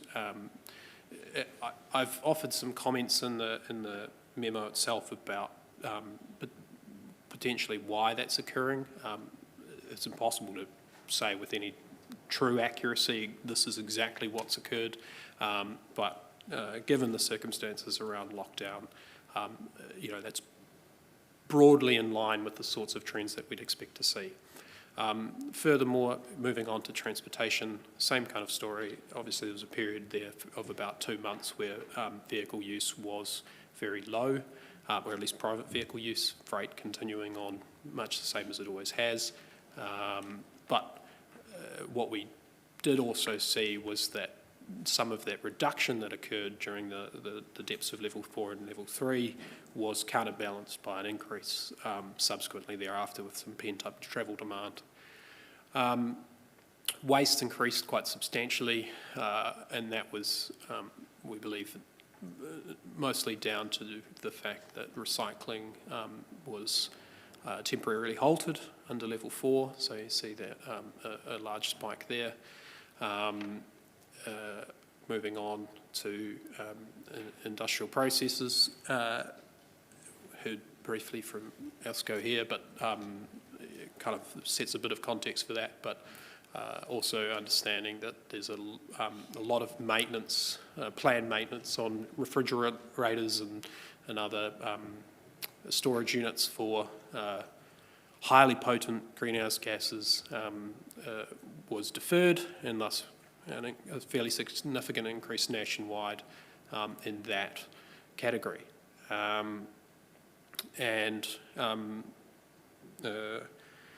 Finally, on gross emissions, agricultural emissions have jumped quite significantly since the baseline. Unfortunately, I don't have sufficient data to be able to determine exactly when this occurred, but essentially that there has been a significant increase in the number of dairy cattle within the city, and a reduction in some of the other categories of, so that's offset by a reduction in a number of other categories of agriculture, but as you may be aware, dairy is the most significant from a emissions point of view. Finally, just moving on to forestry, again, you'll see there a enormous decrease in the sequestration due to forestry. Basically, forestry is highly cyclical. You end up with large patches of pine in particular being planted that then, when the log price is high, and then 25 years later, all of them are being harvested. So we've come through a little period of that. Properly speaking, you might distribute those harvest emissions across the entire 25 years. So that you didn't end up with a huge spike in 1 year. Unfortunately, it's impossible to do that because we don't know for certain that they will be harvested. So it's a wee bit of a statistical artefact, but really no other way to do it. So as you see there, the bottom line is that net emissions did increase by 27% in 2020 compared to 2016-17. Here's just a graph of the breakdown of that. Basically the same as, or very similar to what you will have seen in in the 2016-17, but a small decrease in the relative proportion of transport compared to the blue and the green stationary energy and agricultural sectors. Those are here are the sort of top line figures.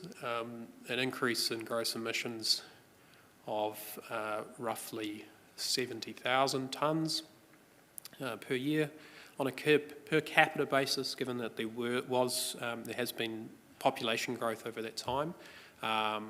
So there is a sort of a 0.5 or half a tonne per person per year increase compared to the baseline.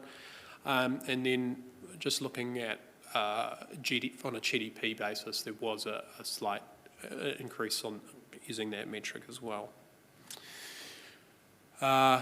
So just to conclude, we'll obviously continue to monitor citywide emissions. There is a program to develop a low carbon roadmap and train that we're anticipating that we'll come to you with a workshop within the next few months about. Finally, this is of course this is a citywide inventory. There's another inventory just being finalised now, which is the organisational emissions inventory, and that's due to be audited in July, as you see. So anticipating that will be reported to this committee in September. Yeah, that's all I've got. Happy to take any questions. Great, thank you, Adam. There are a few. Councillor Hapata. Thanks, Mr. Chair. Thanks, Adam. I just wanted to ask about the baseline being done in 2016, 2017, and when that was quite a while ago. So with these changes that you've indicated, particularly in the agricultural area, when does the baseline get updated? Never, in theory, unless directed by the council. The 2018 Eco City Strategy set the target of a 25% reduction compared to, or from the 16-17 baseline. The revised, or the draft 2021 Eco City Strategy has a 30% reduction, but it's still in reference to that 16-17 baseline. If councillors wish to or use a new baseline for their emissions targets, then that's something we could talk about. But as at the moment, we're continuing to use 16-17 as the method, as the basis of comparison for any reductions or changes that occur. Thank you. Thanks for the answer. Councillor Johnson. Thanks, Mr. Chair. Thanks, Adam. My question is around the length of time that it's taking to get the low carbon roadmap to us, and also the comment in the report where it says that the low carbon roadmap will inform the development of the next long-term plan. So basically, a strategy that we initiated in 2018 is going to take us until 2024 to get into a long-term plan. And given the urgency of the climate change issue, I just feel that it's all taking too long. So can you give us some understanding as to, I guess, why has it taken this amount of time to get to us? Because I hear you talking about a workshop now. And secondly, what can we do to speed this up? Because, we're hearing public comment on a regular basis, and we're all aware climate change is an urgent issue. I'm sure you're as aware of this as I am, if not more so. And yet, from a bureaucracy point of view, the wheels are grinding extremely slowly. So I'd be interested in your response to whether or not, first of all, why is it taking so long? When can we expect it? And secondly, how can we speed things up here? Sure. So I can offer a few general comments, then I might pass to my General Manager. The Low Carbon Roadmap as a program was created in 2018 for year 2 of the LTP, so of that LTP. So that was the 1920 financial year. So in that year, as you recall, we developed and then pushed out to the community the Palmy Climate Calculator. So that was sort of one of the primary results of that program. And at the time, we had anticipated, we had a workshop online in April that we would be able to move more quickly into developing something for public consultation. COVID hit, so things were delayed. And then subsequently what's happened is that the central government has moved into basically the space that we had previously been looking at. I think that would be try to summarise, but with the passage of the Low Carbon Act and the creation of the Climate Change Commission, who have presented a report in January of this year, or early this year, detailing how they see it, their low carbon roadmap for the country moving through the next 29 years through to 2050. I think there's need for us to take that on board. So that was coming.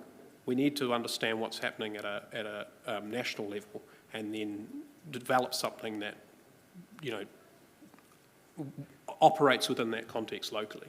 So delivering something to you as we'd originally intended in the second half of the 2020 calendar year didn't seem advisable, given that it would be a matter of months until the Climate Change Commission released something that could completely make it obsolete. So that's the kind of the short answer. I think we do take on board your comments around the urgency of it. It is something that we have a great deal of priority around, but I think, and part of the reason that we're intending on having a workshop with you is to really dive into exactly what it is that is needed, and then delivering that. Thank you. I mean, that's helpful. Do we need more resource in this area? Are we under-resourced? I might pass that question on. Yeah. There are significant expectations in this area. It's one of our 4 key targets. As of 3 years ago, we were effectively doing no work in this space. Don't let Adam's job title fool you that he is spending 100% of his time on climate change. He's not. He's getting pulled in a range of different directions regarding broader sustainability. He's been managing the Innovating Streets for People project. So we feel we've made substantial progress in 3 years with the resources that we have. So we've developed a Palmy Climate Calculator. The fact that that program was in year 2 was slightly, as Adam explained, was slightly problematic in terms of how it was going to inform the LTP. With COVID, we quickly we were quickly into the LTP process, and it was going to become very difficult to influence that with a low carbon roadmap. And actually consulting on a low carbon roadmap while we were finalising and consulting on an LTP, we did not think was a sensible discussion. We've been reflecting as an organisation and as officers working in this space. We have made good gains in our corporate emissions as well. We're in the top 10 of Tuatū in terms of the organisations that are with that provider. As Adam said, there's the Climate Change Commission work.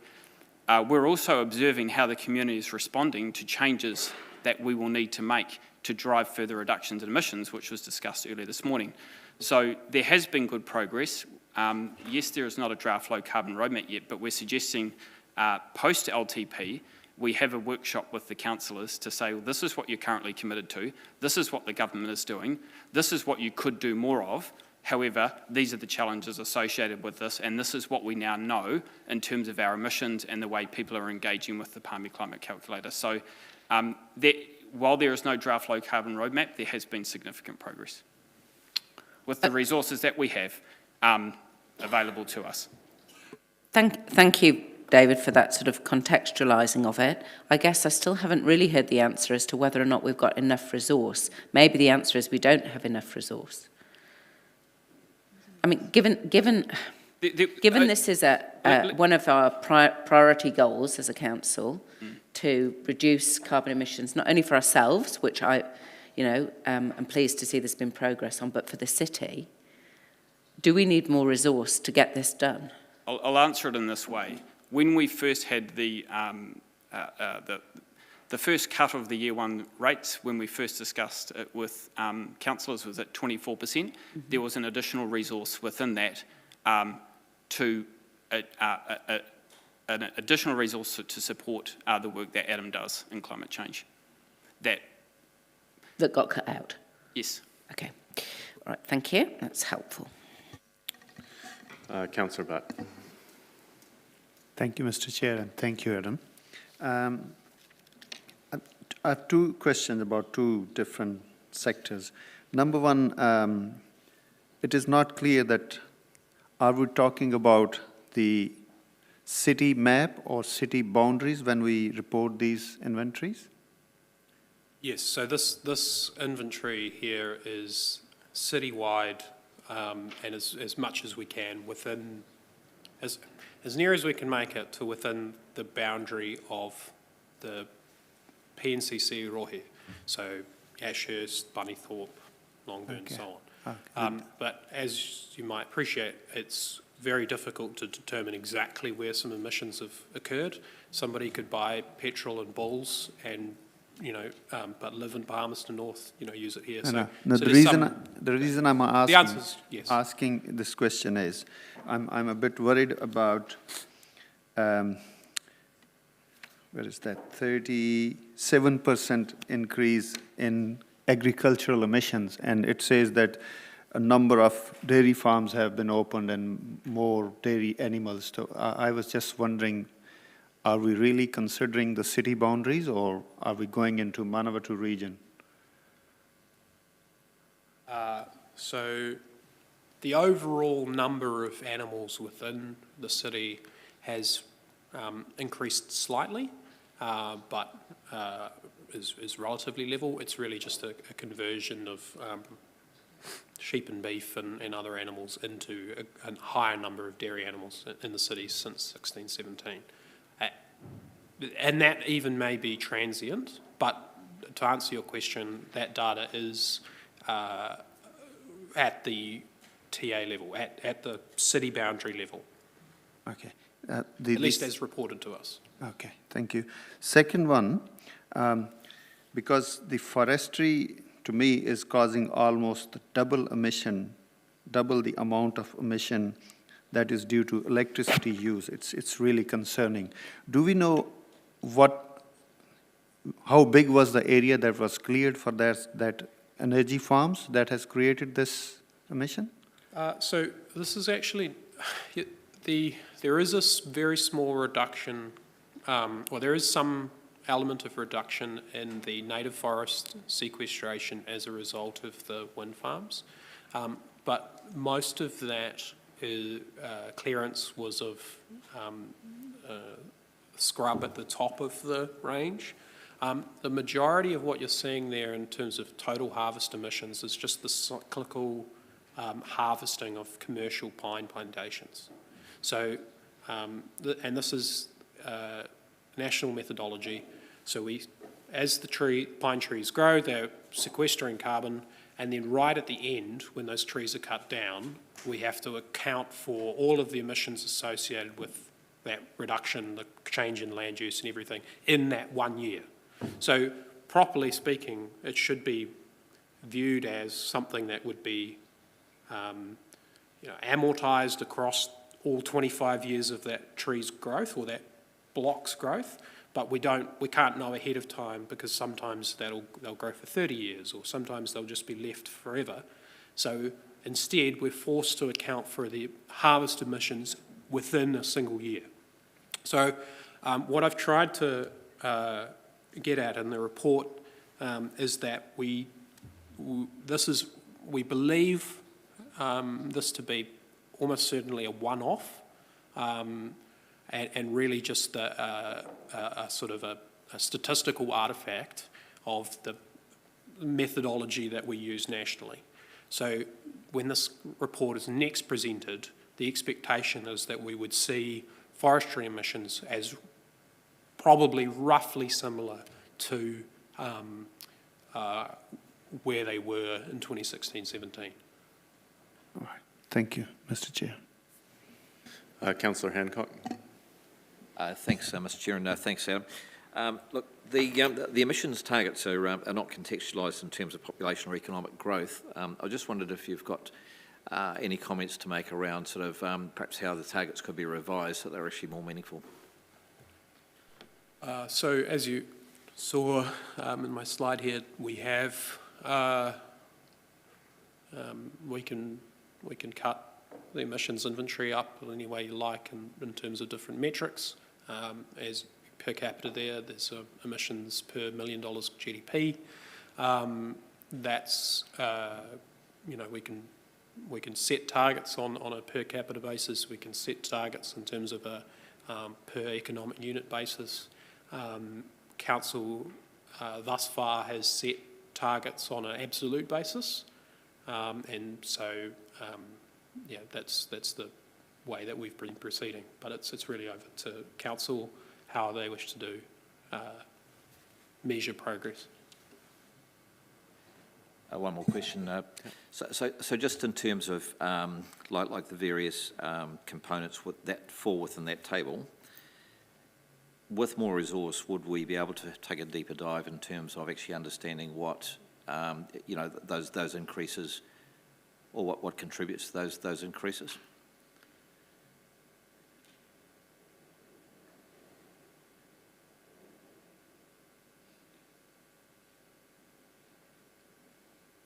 Yes.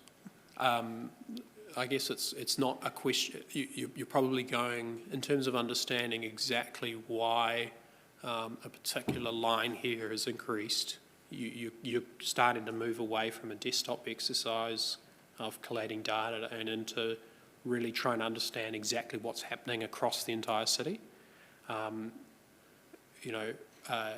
We noted that stationary petrol and diesel emissions have increased reasonably significantly.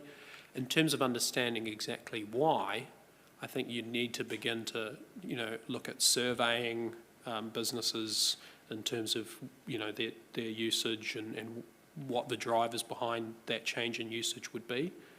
So it does become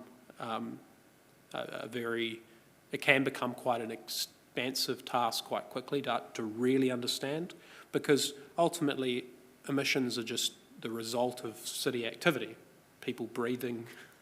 I'm being somewhat facetious, but literally we're breathing out CO2 now. Almost every activity that happens within the city creates CO2. So in order to really understand what's going on behind this table, you'd have to understand everything that's happening in the city.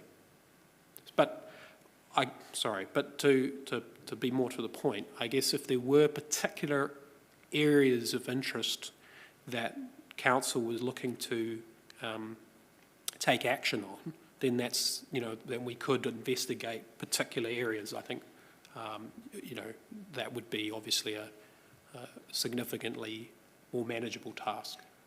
Does that answer your question? Yeah, thanks for your answer. Thanks, Adam. Thanks, Mr. Chair. Councillor Dingwall.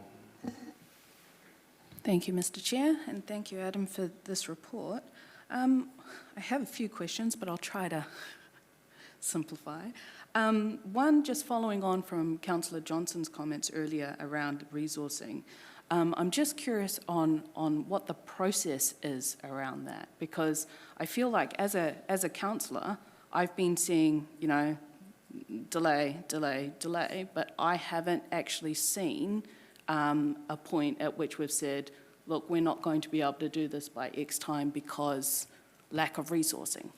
So I'm just wondering what the process is around, like when we have the arena and something doesn't get completed with the arena, there's a report that comes back to say we can't do it in time because resourcing. So how does that work in this space? Thanks, Councillor. I might just ask the GM to comment. As we've explained, there's a variety of reasons why the low carbon roadmap has been delayed. Resourcing is one of those.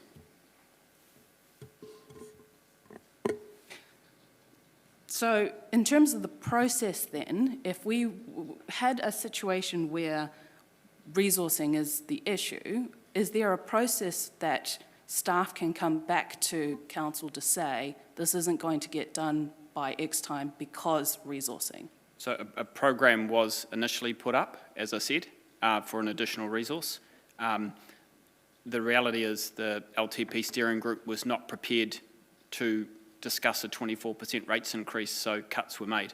If the council would like additional resourcing to address climate change, then the LTP process provides you the opportunity to do that. Right. Thank you. I'll leave that one there. So I guess, for you, Adam, have you been able to look at what other councils are doing in this space and their roadmaps?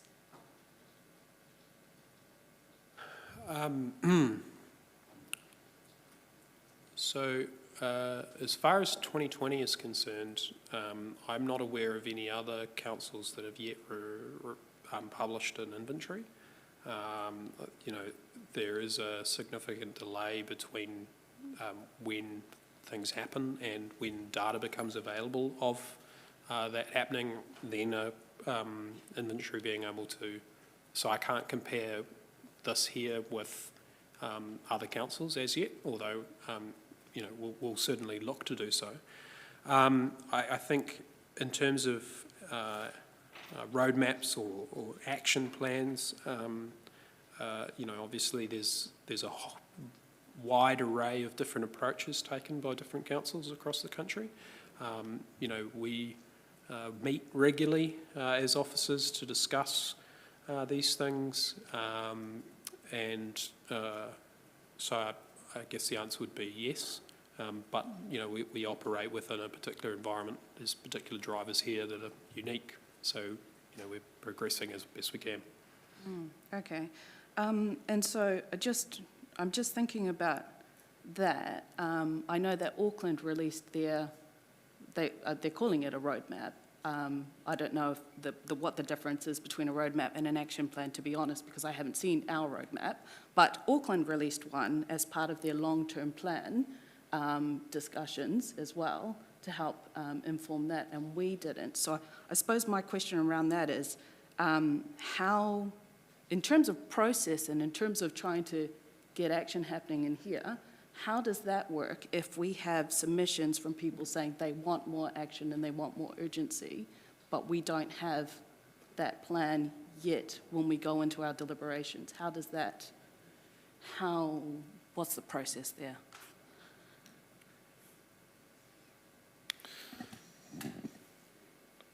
I'll ask if the General Manager's willing to comment further, but I would remind the room that this is principally an inventory memo, and while we do have interests, obviously, in the wider picture, there may be some limitations in terms of what we can address beyond the point in front of us.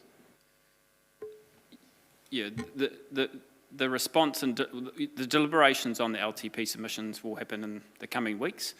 So if the Council wants to respond to submissions regarding climate change in the LTP process, will provide that. As I've said, one way of making a change is to provide a program for additional resource in terms of people to do the work. There may be other ways that can be explored through the LTP deliberations, but it's effectively for that process. And as the Chair said, this is a report on the inventory. Cool. So, final question then. Looking at the inventory, are we on track to reach carbon neutral by 2050? Well, I would have to leave the total gross emissions cell there to speak for itself. There is a 12% increase noted, so that's obviously not in the direction that we would have liked. Okay, thank you. Councillor Beattie. Thank you, Mr. Chair, and thank you, Adam. Adam, the industrial emissions that increased nationwide during 2020, have we got figures for Palmerston North? No, not on that, not to that level of detail. So that's one area in which we, and this is the case right across the country, that local authority level data is simply not available. So when we look at the graph that says it's 5%, how do we know that's right, correct? I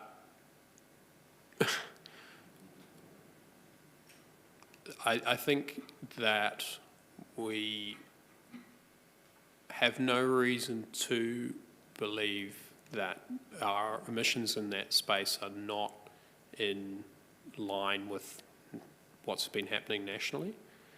They may well be different, but I guess it does highlight the fact that these inventories are, extremely complex to develop, and the methodologies that end up being used,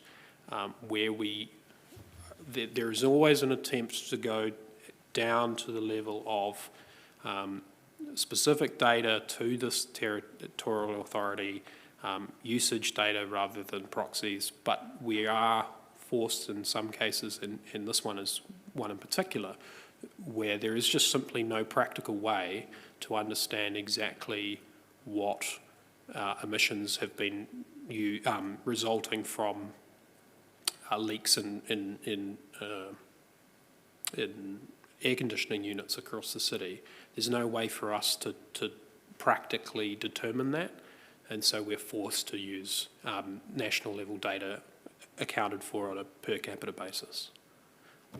So if our industry footprint, if you like, is different, like we're a logistics hub and things like that, and you've got other areas like, you know, down south that are industries that are using coal and all sorts of things. It could be quite skewed, couldn't it? So this isn't about, it's IPPU category is really about industrial processes, so in particular the production of steel and cement, which we don't account for here because we don't produce any, and the release of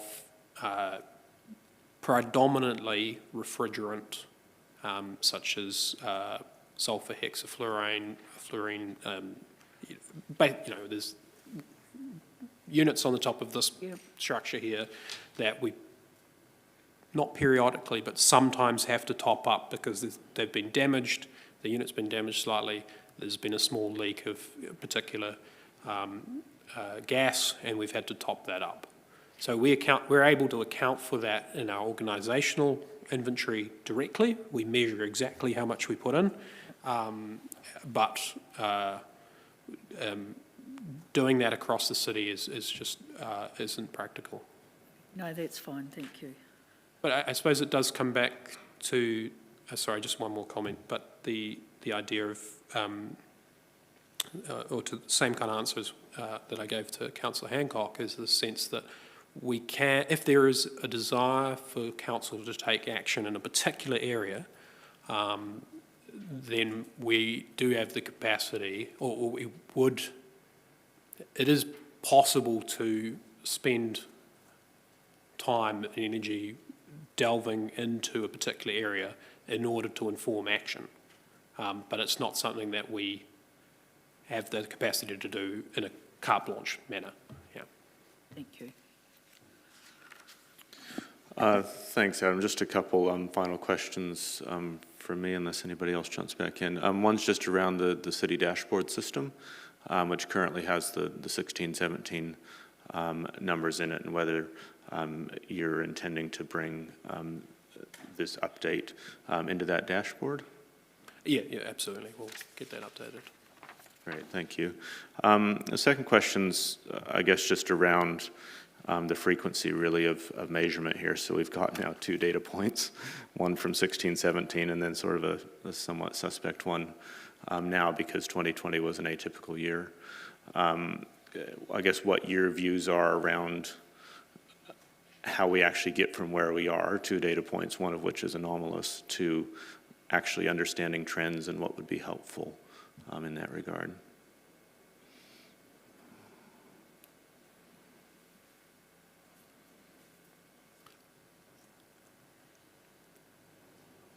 I think it can come down to what it is that you want this data for.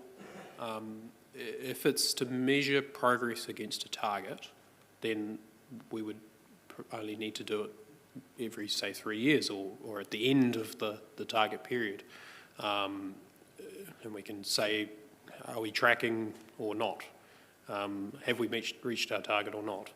If the goal is to respond to an inventory or to target action into particular areas, then potentially something more frequent would be more appropriate. Great, thank you. There's no further questions, so thank you, Adam, for presenting and responding to questions. So we have the recommendation on the screen that the committee resolves to receive the memorandum entitled 2020 Citywide Emissions Inventory. Is there somebody who'd like to move that? Thank you, Councillor Dennison. Second, Councillor Johnson. And invite comment. Councillor Johnson. Yes, so whilst it's been good to receive this emissions inventory, I think it has highlighted something that we've suspected for a while, which is that we're underdone in this area. EcoCity is one of our 4 main goals, and one of our 4 main targets is a carbon reduction for the city, not just for the City Council, but for the city as a whole. And progress has been quite slow for reasons that have been explained to us. But nevertheless, on a daily basis now, we're being asked, what are we doing to reduce carbon emissions in the city? And as a member of the Climate Change Portfolio Group, I'm finding myself increasingly in a position where I feel that we're not doing enough, and we're not doing it quickly enough either. And I understand some of the newer councillors have asked about process, but the process really is going to come during the hearings and the deliberations for the long-term plan. And if at that point, having listened to the submissions and understanding from this inventory where we're at, we feel that we haven't got enough resource in the long-term plan to achieve the actions that we've agreed to, or even if we feel that those actions need to be beefed up, then that is the point at which we need to make a decision to put more resource in. And so I'm hearing around the table that there's a little frustration about answers, but officers have been clear that they did suggest additional resource quite early on, and it was one of the cuts that was made to try and make the rates a more palatable figure. So I'm signalling now that I think that we're underdone in this area, that if we're going to achieve these goals that we have set in consultation with the community, not just something that we felt like doing ourselves, but which we consulted on and the community agreed with, then we may need to be looking at putting more resource in. And so I'll leave that thought with you while we go through hearings next week. Thank you. Councillor Butt. Thank you, Mr. Chair. Yes, I agree with Councillor Johnson's remarks. I appreciate the officers, what they have produced in these limited resources, and I'm still not clear because they are not saying it openly that they need more resources. That's what I get. So I think they definitely need more resources. This report seems like an executive summary of a bigger report. And sometimes the brief summary is good, and sometimes it can be misleading, because if you look at the figures, it seems like half of the forest in Palmerston North have been destroyed, because that's what the figures says. So there should be at least some details of the type of the forest we have, done operations with. And also, I think the national averages have been used at too many places. For example, I cannot recall any factory in Palmerston North using coal and producing this much emissions for 1,450 tons of carbon dioxide. So it would be better if we could get a little bit of detail of these emissions, and only because that is the only way that we can do something, contacting these industries and these community members and persuading them to take measures to reduce emissions. Otherwise, we'll keep on looking at these figures, keep on producing in different events, and agree with Councillor Johnson, will not be satisfying the public demand or community demand of a real action in this field.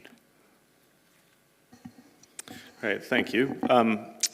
Comments from my perspective, this is a scorecard that's been a long time coming, and unfortunately the numbers aren't heading in the direction at all that we had signaled in our long-term plans. I think that's actually quite an alarming set of numbers actually that we have in front of us in terms of the disconnect between our ambition, where we want the city to go, and where things are actually headed. And I certainly am of the view, as has been expressed from others, that we need to be rethinking what happens in this space. I'll just signal at this point that I had considered an additional recommendation that would address the frequency of reporting, and we'll speak to that in a moment, but just to say that I'm thinking about possibly broadening that out to capture some of the other concerns that have come up through the questions here. So I think the sensible thing to do would be to vote at this point around the receipt of the report, and then have a look at that additional recommendation, which refreshes an opportunity in the long-term plan. So there being no further comments around this, I'll ask for the vote.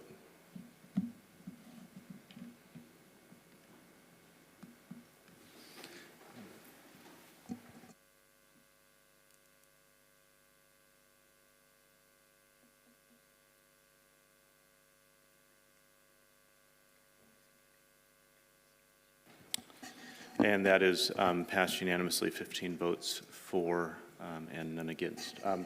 The changes to the recommendation, I think, are still making their way to the screen. So we'll give that a moment before carrying on.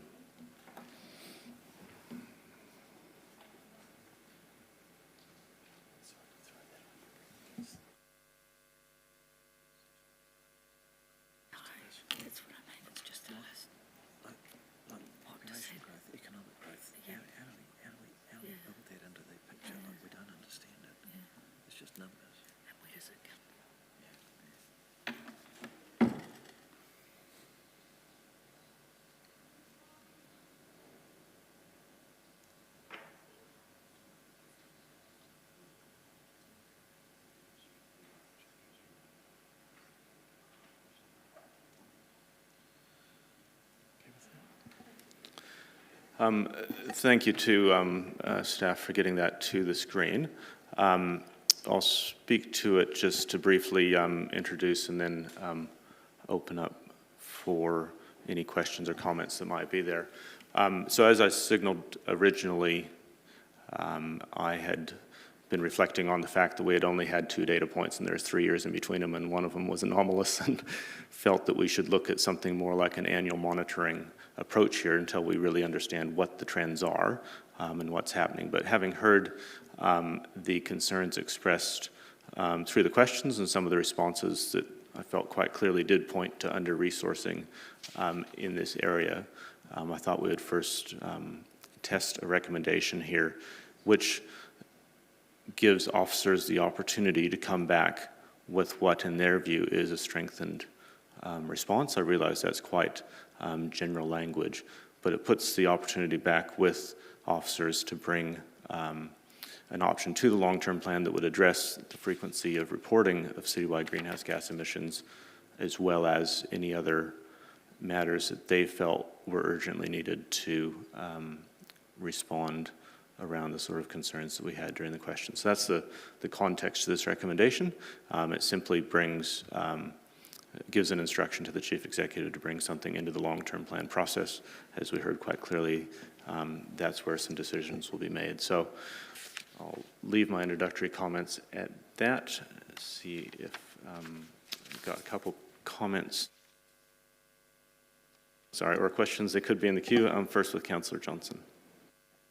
Thanks, Mr. Chair. I do have a question for the General Manager, because it's sort of about process, I guess, in terms of timing and all the rest of it. My understanding is that at this stage, it's a bit too late for the Chief Executive to develop and refer a programme to the long-term plan because we've already gone out for consultation. Is that the case? And because my understanding of how we would deal with this, I don't disagree with the intent of it, just to be clear, as around the process. My understanding is that we would be listening to submissions, and then we would be able to, if we were all of the in agreement, of course, we would then be able to add in additional resource during the long-term plan deliberation, rather than doing it now. And I just, if you were able to comment on the process of how we might do this, that would be a help. And before you do, I assume that the other programme that you mentioned, or resource that you mentioned that was cut at the steering group level, is still available for us to look at and possibly re-include if we decided to. So in terms of your second question, yes. Yeah. So that's still available. And could that be circulated? effective, yes, I assume, yes, it was effectively an additional person to support the work in this area. And I think ultimately, if there is some additional resource, it would be a program or a line item within the LTP. So I don't have too much of an issue with the recommendation. It may be that we just clarify it by saying and refer a program to the 2021-31 long-term plan deliberations process. Right. So that it's saying when you deliberate, there will be a program for you to consider. Okay. Well, with the indulgence of the mover and the seconder, then can I suggest that we do that? Certainly be happy to take that approach. Is that finished for you? Yeah, Deputy Mayor. Mr. Chair, my comments and question were exactly the same as what's just been asked. Great, thank you. There being no other comments in the queue, I think I'll respond just briefly by way of right reply, just to thank colleagues for questioning and ensuring that we're in a good space in terms of process, and I think the amendment has helped and clarified that. So would encourage you to support this so that we do have a specific opportunity in the long-term plan deliberation process to reconsider our options. I'm going to call for the vote.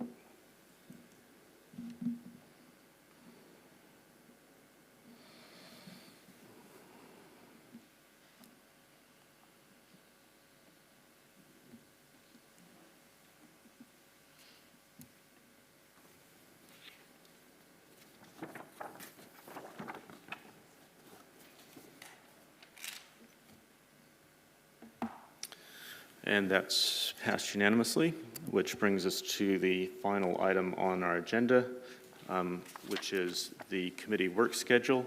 I'll just ask the general manager to comment specifically around item 1, but any other comments that are relevant as well. Yes, so item 1's been removed because it was considered to be an operational matter that could be circulated via the Friday compendium. I think if the committee was to decide to put it back on, the work schedule, the work would continue, and when it was reported, it would be effectively reported for information, given that the committee meets quarterly. So.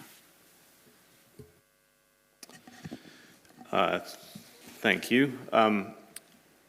So I do have a further recommendation that would address that point. I don't know if we can bring that onto the screen as well and possibly consider these two together.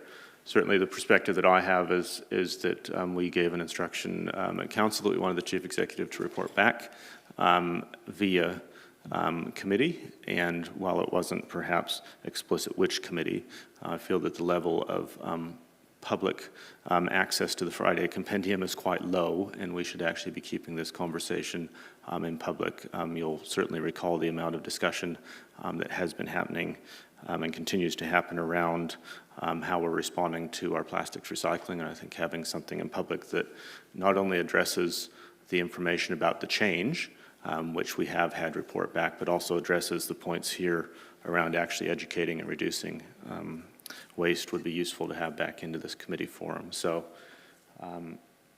if that's on its way to the screen.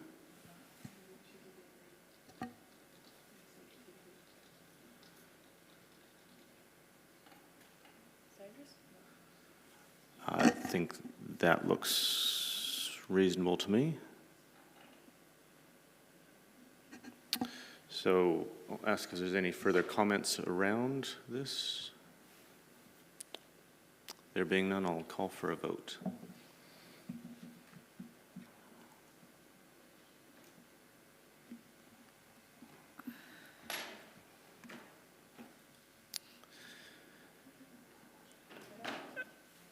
And that is passed unanimously, 15 votes for, none against, which brings us to the end of our meeting. Thank you all very much for your input and for enduring the slightly cool conditions that we've been in today.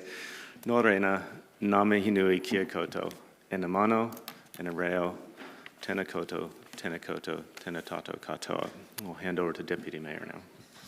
Thanks, Brent. So we will break for lunch now.